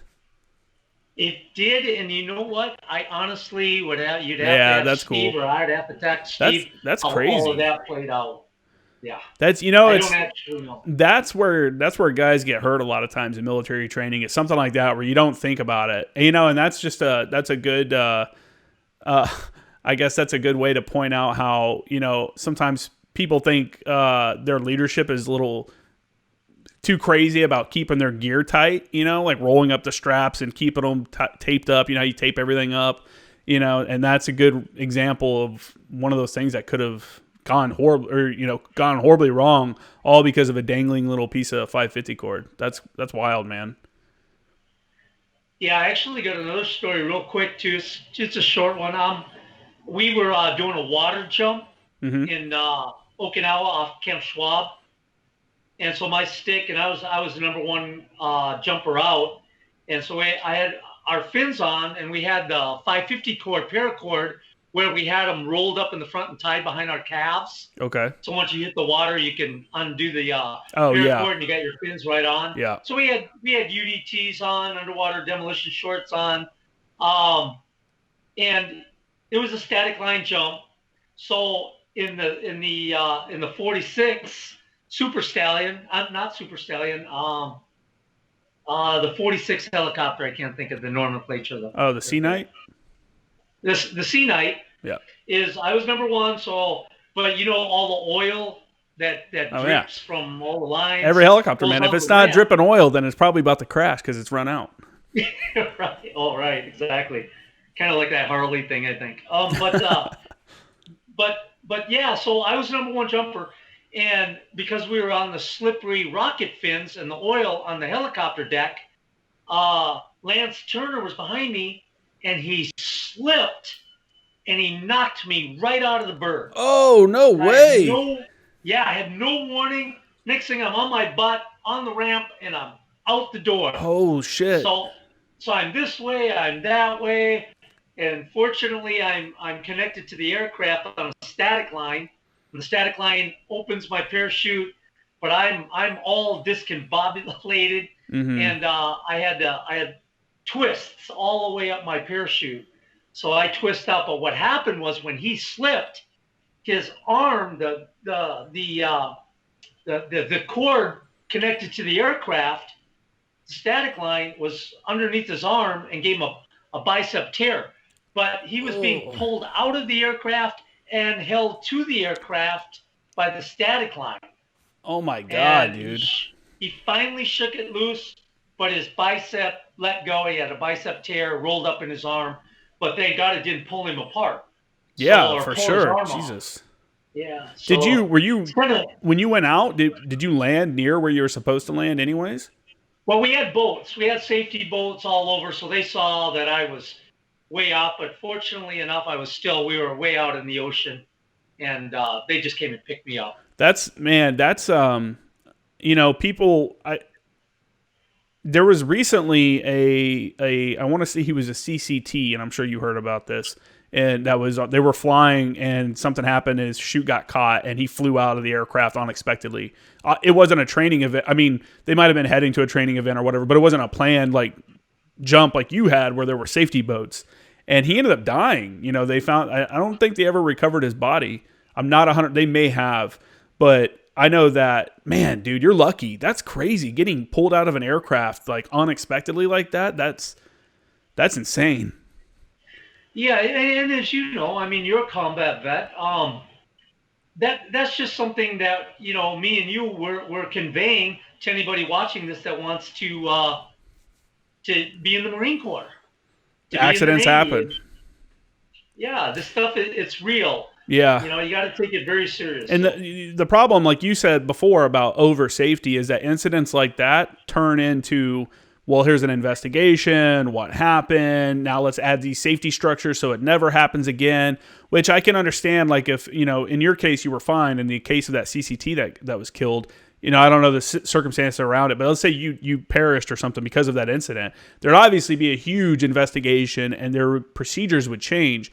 And it's unfortunate because every time we add another layer of safety, you're taking another step back from actually being realistic. And Right. it's just so tough, man, to balance that, like, hey, safety of the people that are involved and mitigating accidents. And even with sometimes, dude, I was a forward observer, man. Like being on the end of where people are dropping bombs and shooting artillery and watching it can go badly. I've almost been hit by shrapnel in training multiple times. Navy gunfire, naval gunfire, and 155. And it's and that's with us mitigating shit by being, however the distance is, 600 meters or 1,000 meters away from the impact area or more. And still, it's just, but I don't know, man. That's crazy. And like I said, like I was getting at, that kind of stuff does cause over safety, and you can't run realistic ranges. I doubt you could do something like you were talking about before where you that swim to San Clemente Island without safety boats. I doubt they would allow something like that to happen nowadays. I don't feel like, Wow. Wow. yeah, I don't know. But maybe Yeah, they would. Maybe they would. I don't know. I could be wrong, but it's the safetyness is important. Like safety is like the most important thing, but at the same time, good realistic training is also important because if you're not getting good realistic training, then what's the point of doing it? You know what I'm And that saying? was my era. I mean, my era was personality driven. There was a lot of guys out there, and probably including myself, that became a little bit primadonna. Where you got to get through me before you get to do that, Oh yeah, or you train yeah. at that level, or whatever. But in my era, It was personality driven. Mm-hmm. So like when training was set up, it was set up hardcore. It was set up no bullshit, not a bunch of crazy safety. Where today I'm very impressed where they've gone with task and conditions. Everything is more LOI, task and condition, task and condition. We didn't have that back in the day.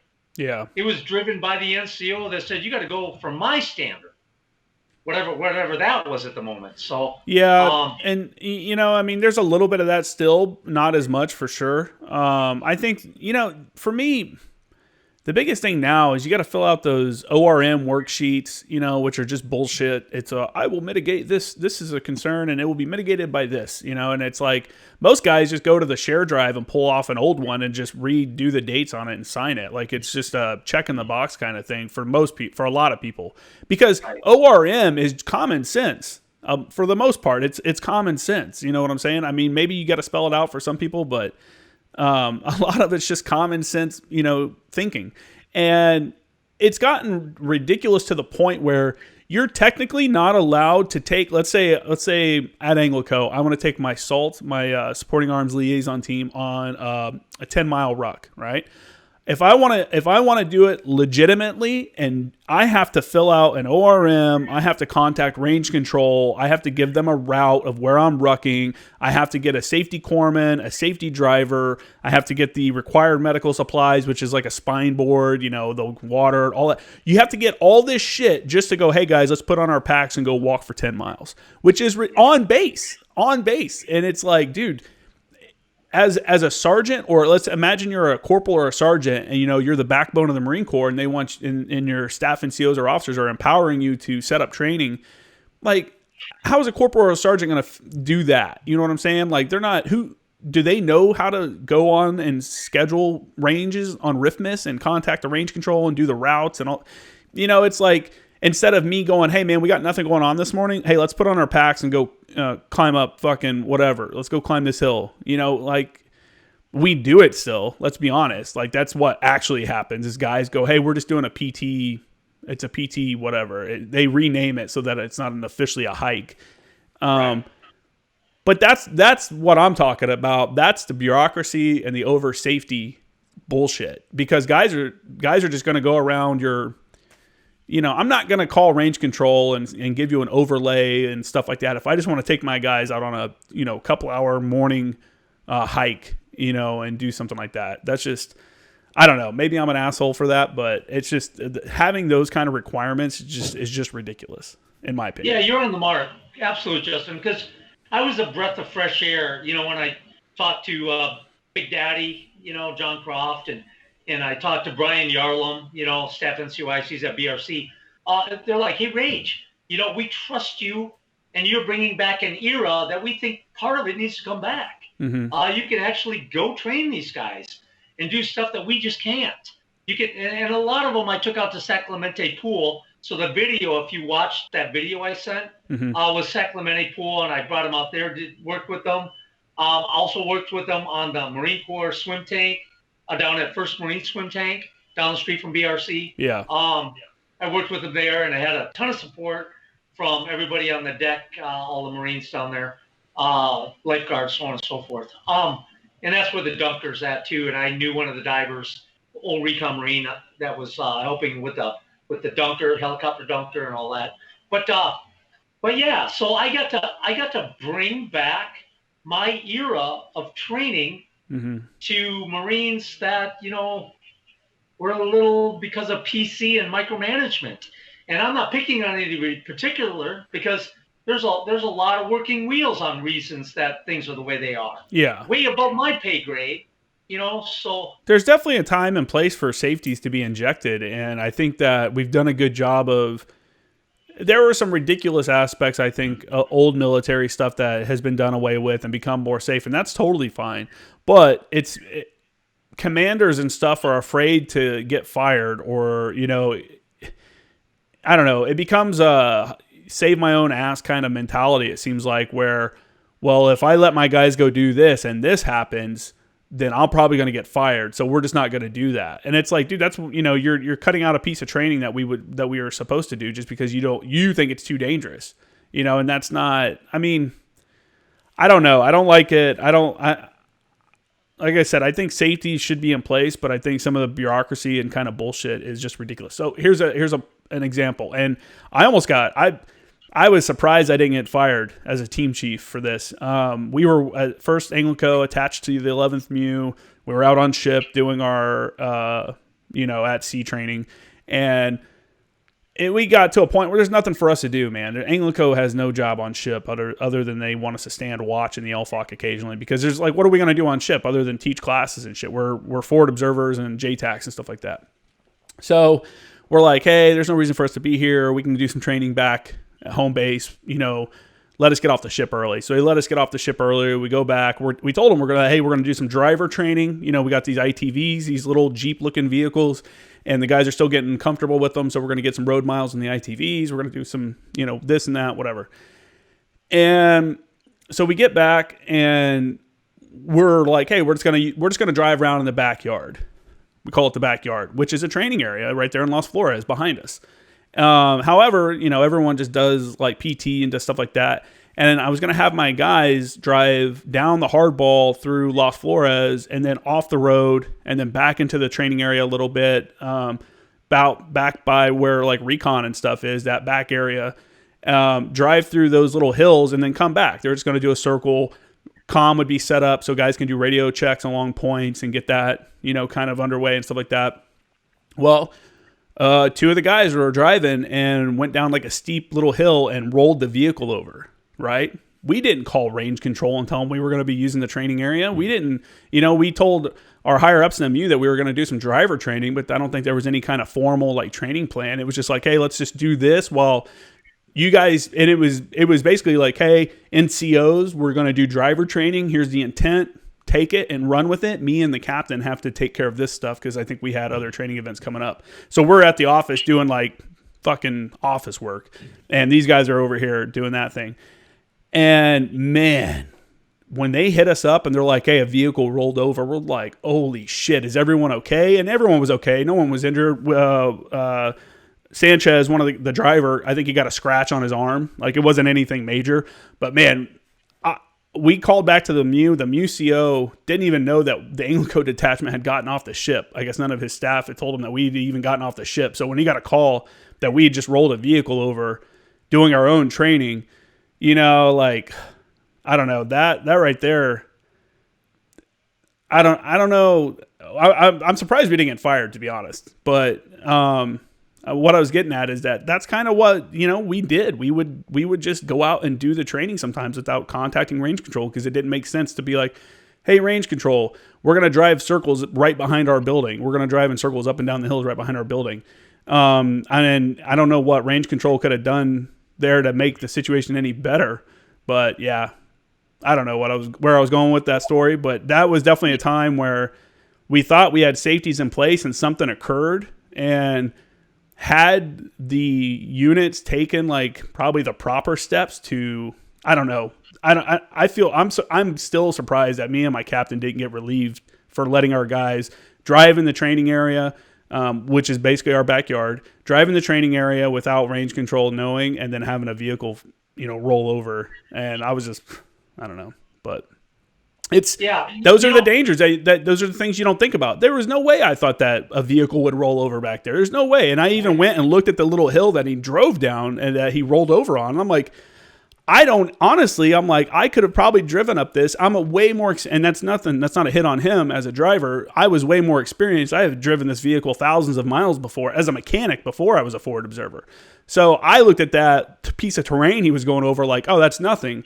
But he was probably too inexperienced to go down that little piece, and he kind of overcorrected and went sideways and rolled over, and that's what happened. But it's those dangers are inherent with what we do. Yeah, absolutely. I can share my Navy Marine Corps medal. I got the Navy Marine Corps medal for heroism. Super rare medal, by the way. Yeah, I got it. Just on what you share there. The rollover, unexpected. A lot of working wheels, ramifications. I went out every weekend and drank, and usually it was in a good brawl, good fist fight. But this one weekend, for some reason, I still don't know why, but I stayed back. It was a Saturday, about 5:30 in the evening. Camp Pendleton, we had 3 days of torrential rain in Southern California. Houses were sliding down, mudslides on the news. And the duty up at the CP headquarters, right where Anglico is today, their headquarters now, used to be First Force. First Force got a call that the dam above the helicopter flight line had let go, and with 3 days of torrential rains and the river already busting at the seam, went right through the airbase, helicopter airbase, took out $70 million worth of aircraft, Conex boxes, POVs, punched them right into the river, trees, everything, and went straight down and punched out a city block, piece of real estate, right into the Pacific Ocean. Where was this at again? What part of this was on base on Camp Pendleton? Yeah, right there on Van de Griffin Road. Yeah. As when you, yep, right next to the helicopter airbase. Okay. Where the airstrip is, right there. Yeah, that's crazy. You know, you know where supply is. Where like when you're checking out, and on one side of the road, Van de Griffin, and then the other side is the helicopters. Yep. The air station. Yep. Air station. So it went right through there, went right through the general's ranch. I heard the general had like a small anxiety heart attack. But then we got a call, the duty got a call, and I just happened to be around, so he was looking for an NCO. I was a sergeant at the time. I only had like a month left in the Marine Corps. He's like, hey, Sergeant James, the dam let go and went down, twisted up helicopters. There's 3 Marines that are in training on a LAV with their SATCOM gear. They're stranded out in the middle of this. There's two Marines on top of their POV, privately owned vehicles, stranded in, and they can't get to shore. They need divers. They need boats right now. So I assembled a team. I went and got a driver. We went down. I already worked at the First Force Recon scuba dive locker. Went in. I was a boat NCO. I took care of the boats. We got the boats out, got the trailer, got them all hooked up, got the oven roots on the back, 35s, and more Marines were coming in at that time. Dave Grandin, Staff Sergeant McLeod of the Clan of the McLeod, that was a staff NCOIC of the dive locker. How long did it take you guys to get prepared? You know, I was just kind of thinking about that as I was explaining. I think by the time we got the call, I rounded up everybody, had to drive from Las Flores down to the dive locker at Del Mar, get the boats out, which they were pretty much prepared. I already had some that were inflated, ready to go. So that didn't take too overly long. The other Marines were already coming in, staff sergeants. I think it took, honestly, took 40 minutes. Yeah. Which is a long time. They're stranded out there. Yeah. They're stuck in a flash flood on top of their roofs of their vehicle. Flash flood. Yep, exactly, Justin. So we got the boats. We went out. It was the water line after the dam broke on Van der Griffin Road was 12 feet, which we found out later. The water line was 12 feet on one of the palm trees up at the intersection. That's how much depth and how much space it took on base. Real quick, what dam is this? There's a dam on Camp Pendleton? There's a little concrete dam at the time that had been there probably since Pendleton opened. And it's up beyond, in the mountain range, beyond where the General's Ranch was. Okay. I don't know if you know where the General's Ranch was. No, I mean I know I know the stables right there next to the air station on that little hill that pops up on that little hill. That's the ranch house for where the General used to live at that time. Okay. And then so we got the boats, got them started up, went out, and there was 2 Marines on top of their POV. I grabbed one, threw him in the boat. Dave Grandin or somebody else in the boat grabbed the other Marine, and we sped across that raging river, which it was raging. We went across, and there was limbs and trees and Conex boxes out there, the whole 9 yards. And we went up to that LAV and got their SATCOM and got those 3 Marines that were in active training at the time out of it, and navigated up against the current and got them to safety. And That's yeah, crazy, so man. now 40 minutes later, 40 minutes to, let's say 40 minutes to an hour and a half later, it's still raging. Like, it's not like it just like dumped and then stopped. Like, it's just still well, it water. was a dam. Yeah, It had yeah, been yeah. raining for 3 days. All That, that water was held that's behind it. crazy. And, you know, that saying that it picked up an LAV and carried it is, I guess if people have never seen video or never experienced a flash flood, like you really need to see it in person or see a video of it occurring to understand how quickly it comes and how powerful it is. Because it's nothing. I mean, you think like, how could someone get stuck in their vehicle in the road? What an idiot! But it's like, dude, literally seconds, from 1 second to another, all of a sudden you're surrounded by water and like you said, a raging river. Like, it's crazy. It took over the road. I mean, it expanded so far out. That's crazy. So yep. So we rescued them, and not just me. I want to talk about team. There's no I in team. Everybody knows that cliche.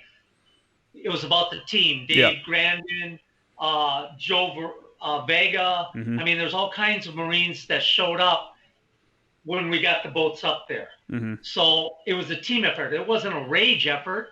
Yeah. I was part of the team that assembled the ingredients to go rescue those Marines. Yeah. Those 5 Marines and their SATCOM gear off that vehicle. So I just want that to be known.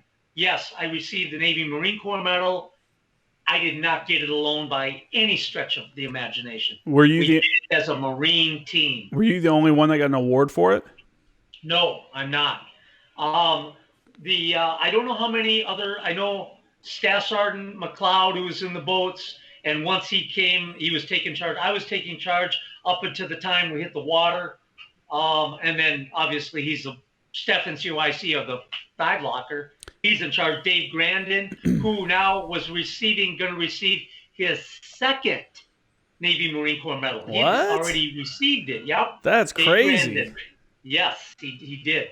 But what happened was, so we retrieved the gear, got all our stuff, went down to the locker. We went into full wetsuit, dry suits.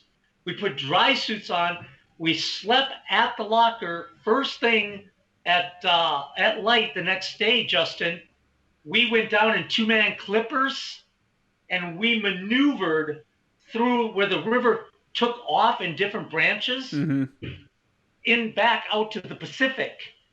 Like, so we went through there and we were checking cars to see if there was people in them. Oh, okay. Man. Yep. So we went in 2-man clippers so we could maneuver through all of the obstacles that it branched out and pushed other veins. So you're saying you just kind of rode with the flow of the river until you came to a vehicle and then stopped, caught it, and then like kind of looked in, make sure everything was good, and kept went going? down, looked in the vehicle to make sure nobody was in it. And then we spent the entire day. And plus that evening, we immediately put dry suits on that if we needed to be called out, that somebody was in one of those vehicles. Now, do you guys, obviously you guys do dive training and stuff like that. Do you guys practice for any kind of swift water kind of stuff? Not necessarily swift water rescue, but even maneuvering in swift water or working in swift water? Yeah, man, you're tracking. That's awesome, Justin, because absolutely. We at the dive locker, and I never personally had done any of that training. I don't even know any Recon Marines that did that training. But the next day, the fire department on base up in Las Flores, they did train for that all the time.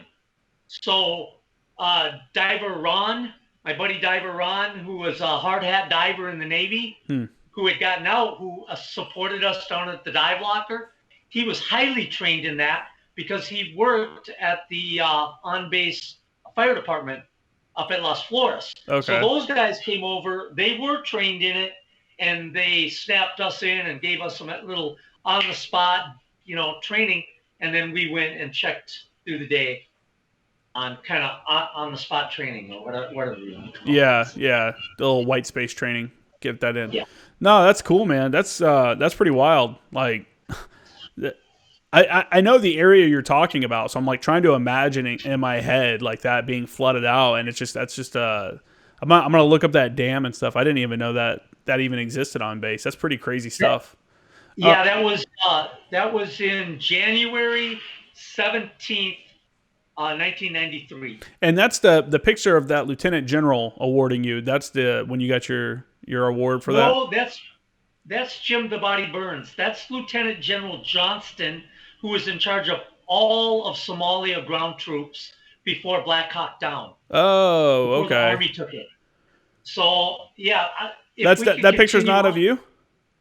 No, that's Jim the Body Burns. That's my best friend who died on an underwater shallow blackout. I made I made an Instagram post for your first podcast. I thought that was you. That's the photo that I used to talk about your pod, or that's one of the photos that I used to talk about your podcast. I used No, that one that's and the Jim one because I Burns. know you don't have Instagram, but I used that one. I used the one of you and Rudy Reyes together, and then you and another dude. And actually, Rudy Reyes shared the photo too on his page. He has over Oh, a did hundred he? thousand Did he share followers, and he shared it. And so shout out again to Good him. friend of mine. Yeah, that was cool. That's funny. So the people listening can go back and look at that and laugh now that Yeah, I and put up the wrong yeah, thing. absolutely.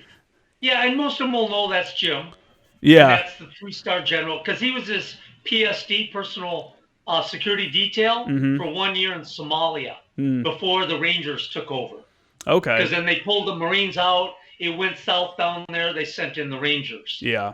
That's how that went. Yeah, I actually talk. If you go back and listen to David Armstrong's podcast, his first one, he was with Task Force Somalia as a forward observer, as a artillery officer, and talks about doing call for fire and close air support, and going into the weapons market and trying to shut down a weapons market and stuff like that while they were there. So that's a pretty good podcast too. That would have been a crazy place. I've been to Djibouti. I've never been to Somalia, but I've seen the refugee camp and stuff, and that whole area is just sad and poor and hot and fucking just not a good place. Like, that's tough, man. Yeah, I didn't go on that deployment, but the whole platoon did, and Justin Murdoch, Ranger Murdoch, he was on that, and So yeah, Ranger Murdoch told me all about it. It's bad. Now you did a couple Mews, right? I did one Mew. Okay, you did a Mew. So we've recently, over the last decade, we've had, obviously it's kind of died down, but the pirating off of the coast of Africa and stuff like that. Sometimes Mews have gotten involved, and actually, I know there was a recon element that actually took down one of the ships that had pirates take it over. They put a team of recon on there, and they took back the ship, which is fucking cool. Like to say that they took back a ship from pirates. What kind of missions were you guys doing on your float? Yeah, on my float, I was in the regular reconnaissance platoon, the 25 of us. Okay. And then the other platoon was on the shooter side, on the black side of the Marine Corps for being CQB, close quarter battle, HRT, hostage rescue training, DA guys. Yeah. And then the SEAL platoon, SEAL Team 1, was on float with us, berth right next to us. They were, because the SEALs at that time, they're SOCOM, depending if they're Tier 2 guys, but they were shooters and regular SEAL team guys for like hydrographic surveys and stuff like that. They kind of did dual role, the SEALs did. But yeah, I was just in the regular recon platoon. We hit all the ports, and as you know, on float, you go do the op right off the ship, and then you get some liberty at the end. But we did recon. We did hydrographic surveys. We did bridge reps. We did an op on the border of Cambodia where we actually got live rounds with helicopter, through Thailand, and went down and did a 24-hour bridge rep in the typhoon rains. What do you mean by a bridge rep? Where we went to the 10-digit grid of where the bridge was, so we could tell what the strength of the bridge was, the size of the bridge, the width of the bridge, so that the infantry knew that they could get their vehicles across, whatever that may be. So, got it. So we did a bridge rep, yeah. Cool. That's cool. So on ship, what kind of training, or let's back up. What kind of weapons were you carrying? What was Recon carrying in your era? Yeah, we just had M16A2s. Okay. And not until I got to the shooter platoon, we shot the MP5 Heckler & Koch submachine gun 9mm. and the MUSOC 45s, 1911 Colts. And then, the cars and stuff when I was in the shooter platoon. But yeah, just regular recon. We had the M16A2s. Now, like I mentioned, the other shooter platoon that was with us from Bravo Company, McGuire and all those guys, Steve Boast, all of those guys, John Walston, the Sark cornerman, and was in the SEALs. I'll share his story. But those guys had MP5s and MUSOC 45s. Nice. How'd you like shooting the MP5? I've never shot one. Oh my God, what a beautiful, beautiful weapon. And I don't know if you know this, but it's one of the most accurate weapons in the world because it's fired from a closed bolt. Mm-hmm. So the bolt is completely sealed before the round heads down range, and also you can go through 31 rounds, 30 in the mag, 1 in the chamber in 30 seconds. Yeah. Yeah, that thing's firing. Yeah. That's pretty. So when you said you had an M16A2s, any kind of optics, or were you guys just on iron sights? Iron sights. Yeah. What kind of optics did you guys carry? Well, the PAC-4s were later on, in my recon time, but optics, because we had snipers, so they had glass. So just your spotting scopes and binos? Yeah. Standard? Yeah, exactly. Yeah. Yep. We're still using Steiner, or when I left, we were still using Steiner binos. Probably the coolest thing I got to use, and I loved them, was when I got to Afghanistan. And then I think when we got back, they started coming back from country, so the units actually started getting them, were these Canon stabilized binos, right? I don't know if you've ever used them, but so you look out and there's a button on top while you're looking, and you click, and and all the handshake, all that goes away. It's gyro stabled, so everything it's the clearest glass I think I've ever looked through. The only thing it's missing is a reticle pattern on it. And the binos are actually made for, they were designed for bird watchers because it helps them, find the birds in the trees and stuff like that. And someone told me, I don't know how true it is, that the military wanted to buy a whole bunch of them. But the company was totally fine with them purchasing them, but they weren't going to make special ones with reticle patterns in them for the military specifically. They were like, hey, you can purchase them like everybody else can, but we're not going to make military specific ones with reticle patterns and stuff like that, which obviously would have helped. That was the only thing that was lacking, but that was amazing. If you ever get a chance, if somebody has a pair, check them out, because it'll kind of blow your mind how clear it is when all that little bit of movement is just gone, when you're hand holding. I appreciate that to look through those, because being in reconnaissance and gathering intelligence, and viewing the enemy, that would have been pretty phenomenal to have a set of those. And that's what we're still using too, though, is when I was over there on my advisor team, I had those, but I had the Leupold's spotting scope that our team had that I would use, and then I had a plurf, a little box laser rangefinder. And yeah, man, that was the optics that I normally carried around. Well, I had the LRTV, the long range thermal viewer. I don't know if you guys had what kind of thermal optics or night vision gear you guys were working with in that time. We had the PVS 7s, optical. Yeah. Okay. Well, night vision. Yeah. Yeah. So I mean, obviously that's gotten better over the years. Guys are using some pretty wild stuff now for night vision optics. Yeah, I imagine. Yeah. So go ahead. Real quick, just not to interrupt. Can I talk quickly about my SEAL team? Yeah, for sure, man. Go ahead. Yeah, his name is John Jack Walston. He was a SART corpsman with us. He was in Bravo Company, so he was in the shooter platoon. He was in the very first Black Side HRT shooter platoon for the United States Marine Corps. He was the corpsman for the platoon. Mm-hmm. And Jim Burns was actually in that platoon too. Jim the Body, the Punisher Burns. But John was just a phenomenal fitness, true caring corpsman, through and through corpsman. So he was in the shooter platoon. We went on float together, all of us. He was a PT beyond stud. Mm-hmm. And you asked kind of what else did we do on ship? PT. Yeah. The SEALs PT, we had to try to out-PT them. They had to out-PT us. Sean had to out-PT everybody. Yeah, just phenomenal. But John, yeah, so me and John were real close. Me, Jim Burns, Lance Dowd, we were really close. Kind of the inner friendship, esprit de corps friends. Yeah. So John, when John got off float, he got out of the Navy, and he went back to Texas. And Lance Dowd, who was a Mustanger, I told you he was a retired major. He got out, went back to San Antonio. They were really pro level cyclists. I mean, just super fit. So they became really, really close friends. Well, they both decided to come back in the military. So Lance became an officer, came back in to Recon, was the executive officer of First Force, multi-tour downrange. And then John went to BUDS. He went to Basic Underwater Demolition, Class 180. Now, I was at First Force. Jim was at First Force. Lance was at First Force. And John graduated with the Fire in the Gut Award from the SEAL training BUDS at Coronado. Because he was the most motivated candidate through the entire 6-month course. So he got the Fire in the Gut Award.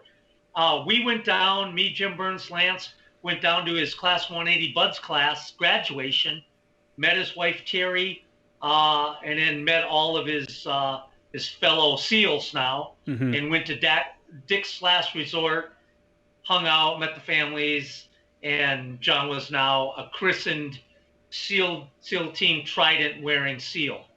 He went to SEAL Team 4 for 6 years and did a lot of stuff down with the cartels and across the border. John got out after 9 years of service between Sergeant Corpsman, Navy SEAL, and started the original SEAL PT course down in Houston, Texas. Tiger Woods has been to his program. Astronauts have been to his program. He is the pioneer before Mark Devine, SEAL Fit, any of those guys. He is literally, before my program, he is the pioneer for mentoring our youth and America to be better, to be more fit and more engaged on special forces, special warfare, leadership, mind level. So he just passed away. John Jack Walston, John passed away about 3 months ago, and I was actually on the phone with his wife, Terry, when he passed. Oh, that's horrible. He was having a cardiac arrest. She had just put it on Facebook, oh my God, John is having a cardiac arrest. And she was right there with him. She went, and I guess he was on the stairs, fell on the stairs. She picked up the horn when she was next to John, and she was crying and very, very distraught. And I was listening to this as it happened. He passed while I was on the phone, Justin. Man, that's tough, he's one of my closest friends on the planet Earth. And so, yeah, just devastating. Knocked me right to my knees. I went down to Texas and went to a celebration of life. All us Recon guys went down, SEAL Team brothers, and we celebrated John's life, his mentoring, his warriorness, and you know, the father of 5 children and his wife Terry, right down there in LaPorte, Texas. That's tough, man. That's tough. It's always tough to hear when when your buddies pass away and having that kind of experience with it too. That's rough, man. And it sounds like you did live a pretty, filled life, going through SARC training and BUDS training, and then everything that's involved with all that. Like that's that's pretty hardcore. So I'm sorry to hear about your friend, man. That's tough. If there's anything else, like any other stories you want to mention about him, feel free. Yeah, thank you very much. I wanted to share John and his just unfortunate, tragic passing. Yeah, no, that's for sure. Yeah, and then to talk about Jim Burns, because the reason that we're even talking is because I picked up the torch for Jim. Jim is a legendary Force Recon Marine, legendary. Warrior's warrior, poster Force Recon Marine, as you can see in the picture. When 3-star General Lieutenant General Johnston came to First Force, asked the colonel for one PSD protection detail person, they gave him Jim Burns. That's cool. They said, sir, this is who you want to protect you. And then he was so impressed, you could see that him and the general getting a medal from the general for his protection level. Jim Burns, quiet. He was half Korean. His mother was full Korean. His dad is a retired command sergeant major from the U.S. Army. Bourne's warrior soul. Mm-hmm. Jim, everybody knew him in Recon. Everybody knew Jim. He's just tight-lipped, all martial arts. And yeah, he was all day that Force Recon Marine. Yeah. Well, what happened was when I got out, Justin, he got orders to do a lap move with the help of the 3-star to go to BUDS. He wanted to do a lap move to the Navy to go to basic underwater demolition course, which the Marine Corps and the Navy made that happen. Yeah. So he had orders to go down to Coronado. So he was already a LAR 5, twin 80 diver. He's already a diver in the Marine Corps. Jumper, Halo, Force Recon, already had done a pump, came from 1st Recon Battalion to Force. Well, he was doing extra training to ensure preparation for success.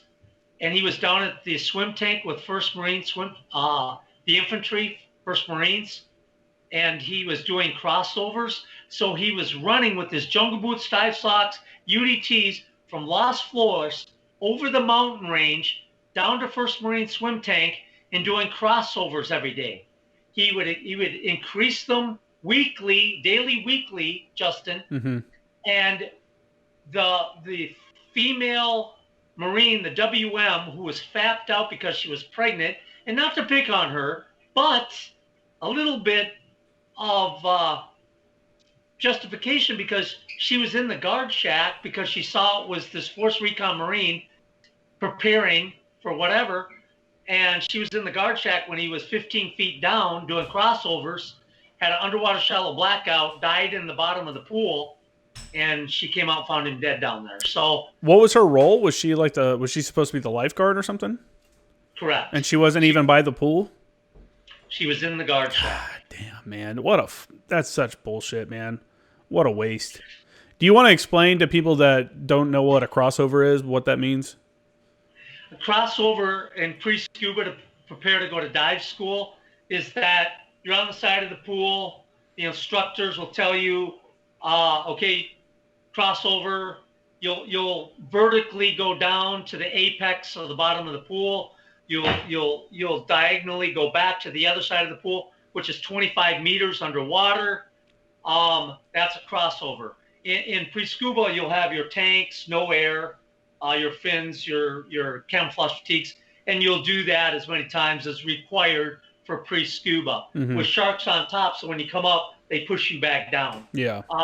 Jim was doing it on his own. He'd already been through all of that as a diver, but he was down, he was going, and he pushed himself past his air capability. Nobody was viewing, nobody was watching. And what happens, you have a tunnel vision, the peripheral vision starts closing, and you literally start drowning and turn off. Your lungs fill up with water, and there's no saving you unless somebody goes down to get you. And that's the unfortunate of an incredible warrior, Force Recon Marine, died at the bottom of that pool that day. That's unfortunate, man. That's crazy. I guess that makes sense to why you are pushing meeting your lifeguard and making them aware of what you're doing, and that's the that's the tragic reality is that you learn these lessons like, hey, make sure the lifeguard understands what you're doing and what could happen. That's based off of incidents like that. That's the correct safety. That's the correct safety kind of layer is saying, hey, now let's make sure that this person is fully aware of what you're doing and that they're doing that. That's not like what we were talking about earlier where, the over safetiness, something like that, where you're doing extended amount of time underwater, you definitely need to have a pair of eyeballs on you all the time because I've never done it. I've only seen videos of people doing it and stuff like that, but you can just see the guys just black out so quickly. Like it just happens. And if you're not paying attention, that's the incident, unfortunately, that occurs because of it. That's terrible, man. So what happened after that, I immediately got a phone call because everybody knew how close I was with Jim. So Staff Sergeant McLeod of the Clan of the McLeod of the Dive Locker First Force called me as a civilian on the phone. And I was actually at a girlfriend's house at the time, Justin, and he told me that Jim had passed under Water Blackout. I didn't believe him. I said, knock it off. I literally did not believe him. He's like, no, Rage, I'm telling you, he's passed on. I said, no, I'm telling you, Staff Sergeant, it's bullshit. He's like, Rage, it needs to sink in because he's gone. Yeah. So when I got off the phone, it started sinking in, and I was dating a gal at the time. Justin, I fell apart so hard, and I'll actually share this on your podcast. I dropped literally to my knees, cried so hard, losing my Marine brother, that she was going to call 911 to have an ambulance come. I cried and was breaking down that hard. That's tough, man. That's such an unexpected loss, and in a manner, in that manner, like I can't. It seems unimaginable, I'm sure, for someone within your community to think that one of your highly regarded brothers drowned in a pool. Like that's not how it happens. That can't be it, right? And man, losing a brother like that, I can understand that kind of reaction. That's what's the correct reaction to losing someone you're that close to? You know what I'm saying? Like, oh, man, that's tough. Well, I'm glad you brought him up, man, because now his story's on this podcast, and I'm sure, I don't know if you've told it. I know you've been on a couple podcasts, so I'm not sure if you've told it before, but now it's recorded, it's out there. People are going to hear this, and it's going to be saved, and yeah, man, that's tough. Yeah, he's the reason when I picked myself up and regained my composure, and I picked up the torch off the ground and I stood up, Justin. I picked up the torch, and I've carried the torch for Jim and Sergeant Major Ed Smith, who was the first KIA in all of this war, Force Recon Marine, First Sergeant, Vince Vaskansky,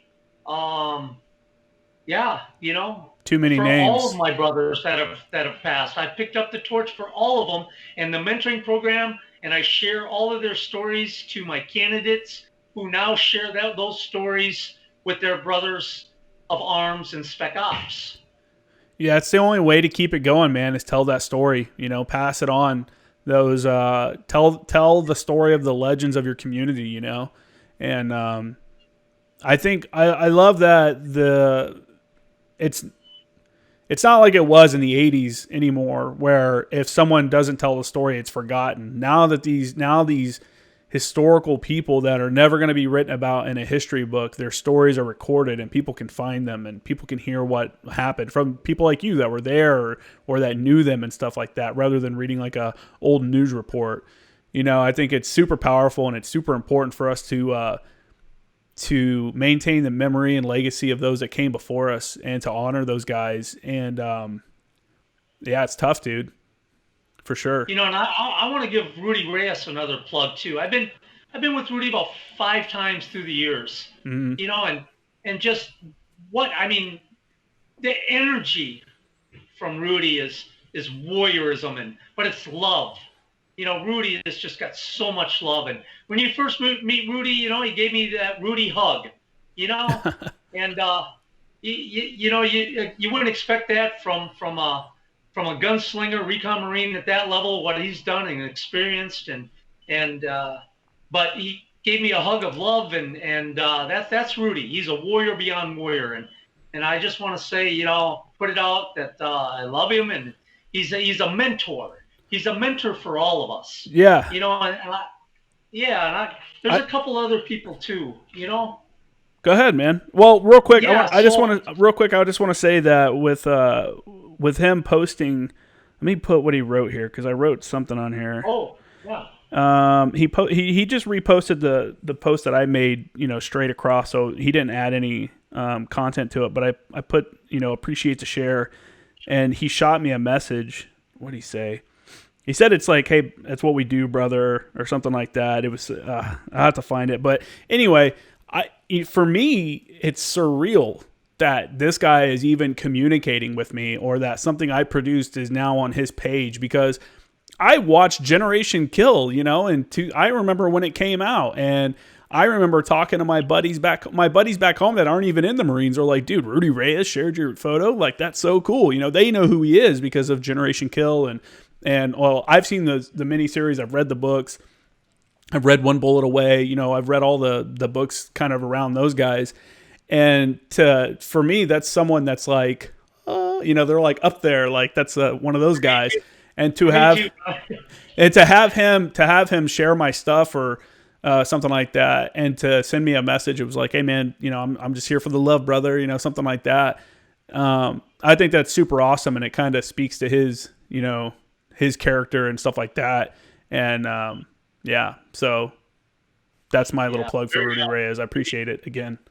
So anybody out there, definitely look him up, Google him, and just an incredible story on top of a true warrior mentor. So some other people, if it's okay, I would like to thank Mike and Lori McCarley, and through my travels, and like we talked about the support system that I told my candidates they had to have. I had to have a support system too through all this training, because I didn't take any payment.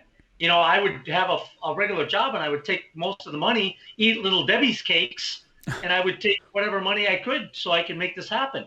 And Mike and Lori, that they live out in California, and they brought me into their home and let me stay there until I got some other things going and supported me. Mike is a team leader back in the shooter platoon on float, Recon Marine, and then Lance Stout and Holly, down with Soldier's Angel, bringing me down there with Patty Patton Blader, the grandniece, George S. Patton, Big Daddy, John Croft. Like I said, he's the ops chief for Black Rifle Coffee now. BD got me on board with Go Ruck. What an incredible experience with that Green Beret organization to give leadership and mentorship to our civilian populace, ones that want to be CEOs, entrepreneurs, go-getters, possibly military, special ops. Pete Virago, the recruiter, who's now a first sergeant, who let my program even come alive in the substation of the recruiting of Wisconsin. I want to thank everybody out there. And if I didn't mention somebody, I love you all, and thank you for helping our youth. There's just too many people that help somebody like you or I that within the community, or you or me that within the community, you see the love, man. If you reach out, or, sometimes you have people reach out to you, like, ventures like your own, like coming up with something like that and making it happen, or something like this podcast. Like, I can't do this podcast with just me babbling. No one's going to want to hear me just talk about whatever. It's only because of people like you and other people that want to come on and share their stories and tell their tales and stuff like that. And I think what I've really seen, and I've tried to push, I guess, is that I've said it before, there's diversity of thought within the military. The diversity of people and thought, and regional diversity is crazy, and you meet all kinds of people, and people leave the military and go off and do crazy things. Everything from becoming CEOs for major companies or corporations and stuff like that, to just being a regular dude, maybe running a gas station in his hometown.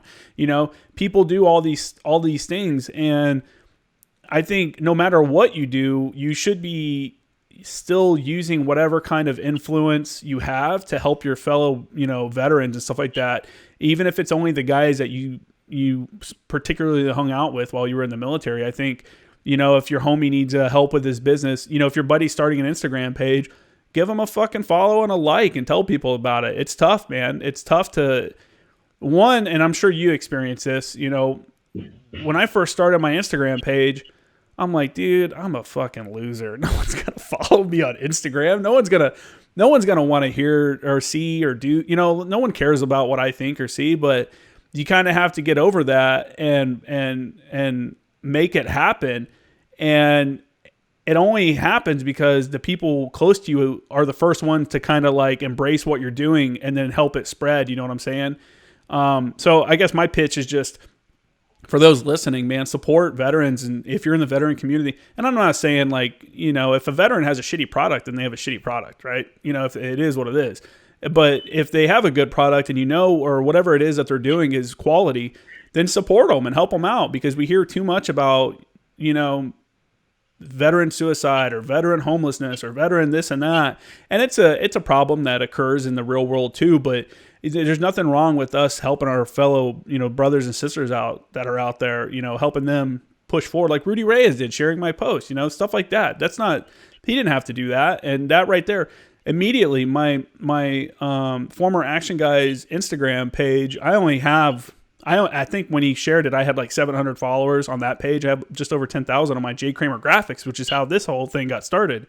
But on that one, he shared it, and within 2 days, I was over 1,000. It was all came from his page, and that's the kind of support, and that's the kind of stuff that I think as guys become more and more, I guess, well known, like Rudy Reyes did, they need to lend support to their fellow veterans and their fellow friends and stuff like that, and absolutely. Yeah, you're right. You can't do anything like what we're doing without a solid support structure.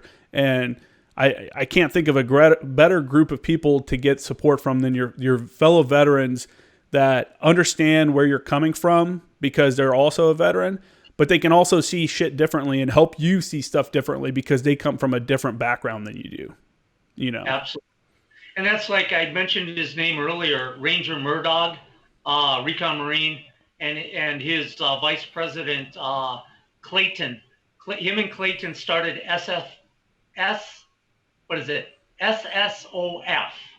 So it's Support Special Operations Force. Mm-hmm. And they help one spec op guy from any branch of service every year, where they do a gigantic motorcycle ride, and I've been to it, in Kansas City. You're still riding motorcycles? What's that? I said you're still riding motorcycles?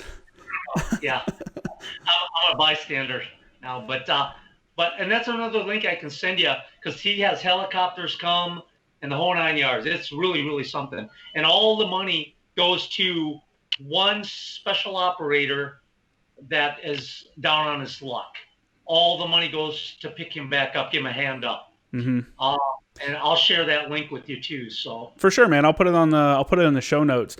And then, that right there, having, talking about a special operator down on his luck is something that regular people would be like, what? Like, how could they be? Those are the most driven, the most like you would think successful people out there. But I think it just reinforces the fact that no matter what you did in the military, we're all just regular people. We're all just regular people with regular issues. You could have been a SEAL Team 6 guy, but there's still home stressors. There's still financial stressors. All that stuff, all the way from that guy to the lowly IPAC, fucking admin PFC. Everyone has these. We're all regular people, and we all need a hand sometime. And it's something that I think it's great that, an organization like that exists to try to give back to the community and help somebody out, because, something little like that, you were in a wheelchair and they gave you a phone call like, hey, we need you down here. Can you do it? Are you ready to get out of the chair and come work with us? And you did it, man. And that's probably something that helped. It's what you needed, someone to an expectation, like we talked about at the beginning of the podcast. Someone like expecting something from you and you having to live up to some kind of standard and bring you back into the fold, and bring you back into like, okay, I'm living again, instead of moping around and just being sad and down. And I'm not saying you were like that, but a lot of people are. They're down on their luck, or they just beat themselves up about something that's, I don't know. Yeah, but what I'm getting at is just we're all regular people with regular issues, and I think organizations that help people out, I think that's great. And I'm glad to see that, and I will definitely 100%, any links you send me for something like that, I'll put in the show notes. Awesome. Thanks, Justin. I appreciate that. I would like to read one thing if I could. Sure. I'm going to probably have to show my age by putting on the spectacles so I can read it, but I think it'd be pretty powerful. No, it's all good, man. It's the oath that we all take with the Marine recruiter as we take our first, second, and third oaths, as we continue to go to Army Basic, Marine Corps boot camp, so on and so forth. But this is the oath, and creed and an oath is huge because I personally believe, and I share with my candidates, is that oath that you earn in the Marine Corps and Special Ops should be carried on after you leave active duty. And here it is. It's I do solemnly swear that I will support and defend the Constitution of the United States against all enemies, foreign and domestic, that I will bear true faith and allegiance to the same, and that I will obey the orders of the President of the United States and the orders of the officers appointed over me, according to the regulations and the Uniform Code of Military Justice. So help me God. There you go. That's the one that we all have in common as veterans because we all say that same one. And then obviously when you gravitate and you earn your way to your unit, they have other creeds and oaths that you have then. But this is the one that binds us all right here. And I think go ahead. And that with that being said, in reading this, is that in current events today, I believe that we need one powerful voice as veterans to unite. And aside from the SEAL Association, the Recon Association, the Green Beret Association, I think we need to kind of cross out of those associations and meet each other as veterans in these troubling times so that we can have a voice and we can have, the information and communication among us veterans to keep this sovereign nation free. Do you think that's like what the VFW is for, though? That's like the Absolutely. umbrella organization for people to come in and be active within the veteran community? I do, and I definitely promote and for people that have time or can make time to be part of that. But you as you probably know, they're kind of dying off. Yeah. I mean, they were such an important ingredients in healing and sharing among combat vets. It did so much greatness, but they're kind of falling off. Yeah, today, I think so. I think so. Like the VFW and like they have their whole club systems and stuff, like the Legion, and they have their locals. You can go and hang out and stuff like that, and that's definitely something that the older community is more used to. I think because that's something. I mean, you think of like the Lions Club and the Shriners and all these organizations. Those are things that were huge back in like the earlier, but pre-internet days, basically. That's where people got together. They were social clubs and they could hang out and they networked and stuff like that. And the VFW and the Legion is supposed to be that for like our veterans and stuff. Nowadays, though, I think like me, a lot of guys look at it and you think of it as a smoke-filled bar with old dudes talking about their Vietnam stories and stuff like that, and how many of them are true. It's like, and it's not as appealing because I'm not a smoker of cigarettes or anything like that, so I don't want to sit in a smoke-filled bar and do something like that. It's just, I think they've had a tough time overall in general. I don't know.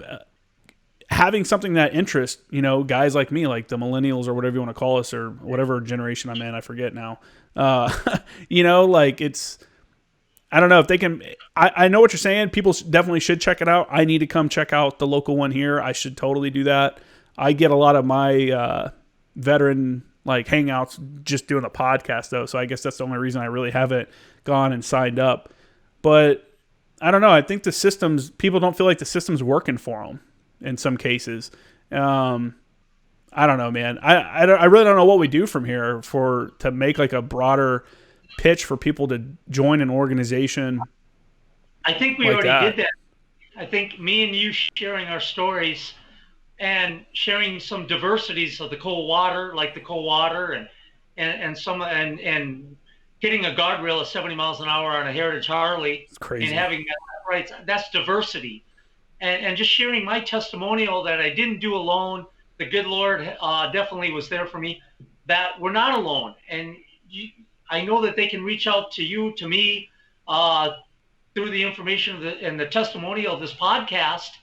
But like, SSOF with the Murdog, and I'll send some other links. But we're all here, and I just, for me, and just what I experienced, and some of you out there experienced stuff that I could never wrap my brain around, and some stuff that, that I could never explain. But we're all here, and we can work through these diversities, and we're not alone. I've personally experienced that. With all the help I've got, assistance, I found out I wasn't alone, especially from the esprit de corps story I shared of all the people around the world, all the operators that called me when I was laying in the bed of that hospital. It's like they were there, and they gave me strength. They gave me energy through that phone, through what they said and what I know they meant. Yeah. So we're all connected. And in a day and age where connectivity is at an all-time high, either through social media or just texting or phone calls or whatever, there's no reason why someone can't reach out to an old friend they haven't talked to in a while and just shoot a text and say, "What's up, man? I hope you're doing well." And just that right there can be enough to bring someone's spirits up. You know what I'm saying? Like, if one of my old buddies shot me a text out of the blue and was like, "Hey man, I hope you're doing well," I'd be like, that's fucking cool, man. They remember, they remember it. Obviously that time we spent together in the military meant something, if you're reaching out to me now. So, I encourage people to do that. I encourage you to keep in contact with the guys and gals that you worked with in the military and stuff like that. I'm in multiple group chats, group Snapchats, group, messenger groups, and every once in a while, we don't necessarily talk daily or weekly on some of them barely ever, but every once in a while someone's like, "Hey, what's up? Hope everybody's doing well, blah, blah, blah, blah." And then we'll all kind of bullshit for 20 minutes on there. It'll be a bunch of text or messages, and then we won't talk to each other for a little bit. But, that's enough right there just for people to remember that someone's out there and someone's glad that they're around and glad to talk to. Because if one person out of any of my chats died, or committed suicide or something like that, that's hard, man. That'd be tough. That'd be tough for all of us because we're all in that group chat together for a reason. You know what I'm saying? Like, we all think, I don't know. It's just, it's a tough time. And for some guys, and I think some people, especially right now, coronavirus, unemployment's so high, luckily a lot of our veterans are a little bit more insulated from the effects of this because of retirement paychecks or maybe VA disability paychecks or something like that. That's being hasn't stopped like some regular people, civilians that just have lost their jobs. And that's not always the case though. Not every veteran has that. So it is a tough time for everybody. So I would definitely, like I said before, encourage people to reach out and just say hi to somebody and say what's up. And just don't be an asshole, man. If you want to have a good life and have people, around you, don't be a dickhead. Be nice to people. And I think everything will work out. But this feels like a good stopping point, man. I'll have to have you come on again at some other point and keep us up to date with what you got going on and tell us some more of your wild stories. So I'm sure there's a few still floating around that haven't been told yet. Well, Godspeed and God bless, and thanks, Justin. And Semper Fi, brother. Rah. Have a good one, man, and thanks again for coming on. This will be on probably in the next day or two. Okay, thanks, brother. Appreciate it. Have a good day. You too. Bye.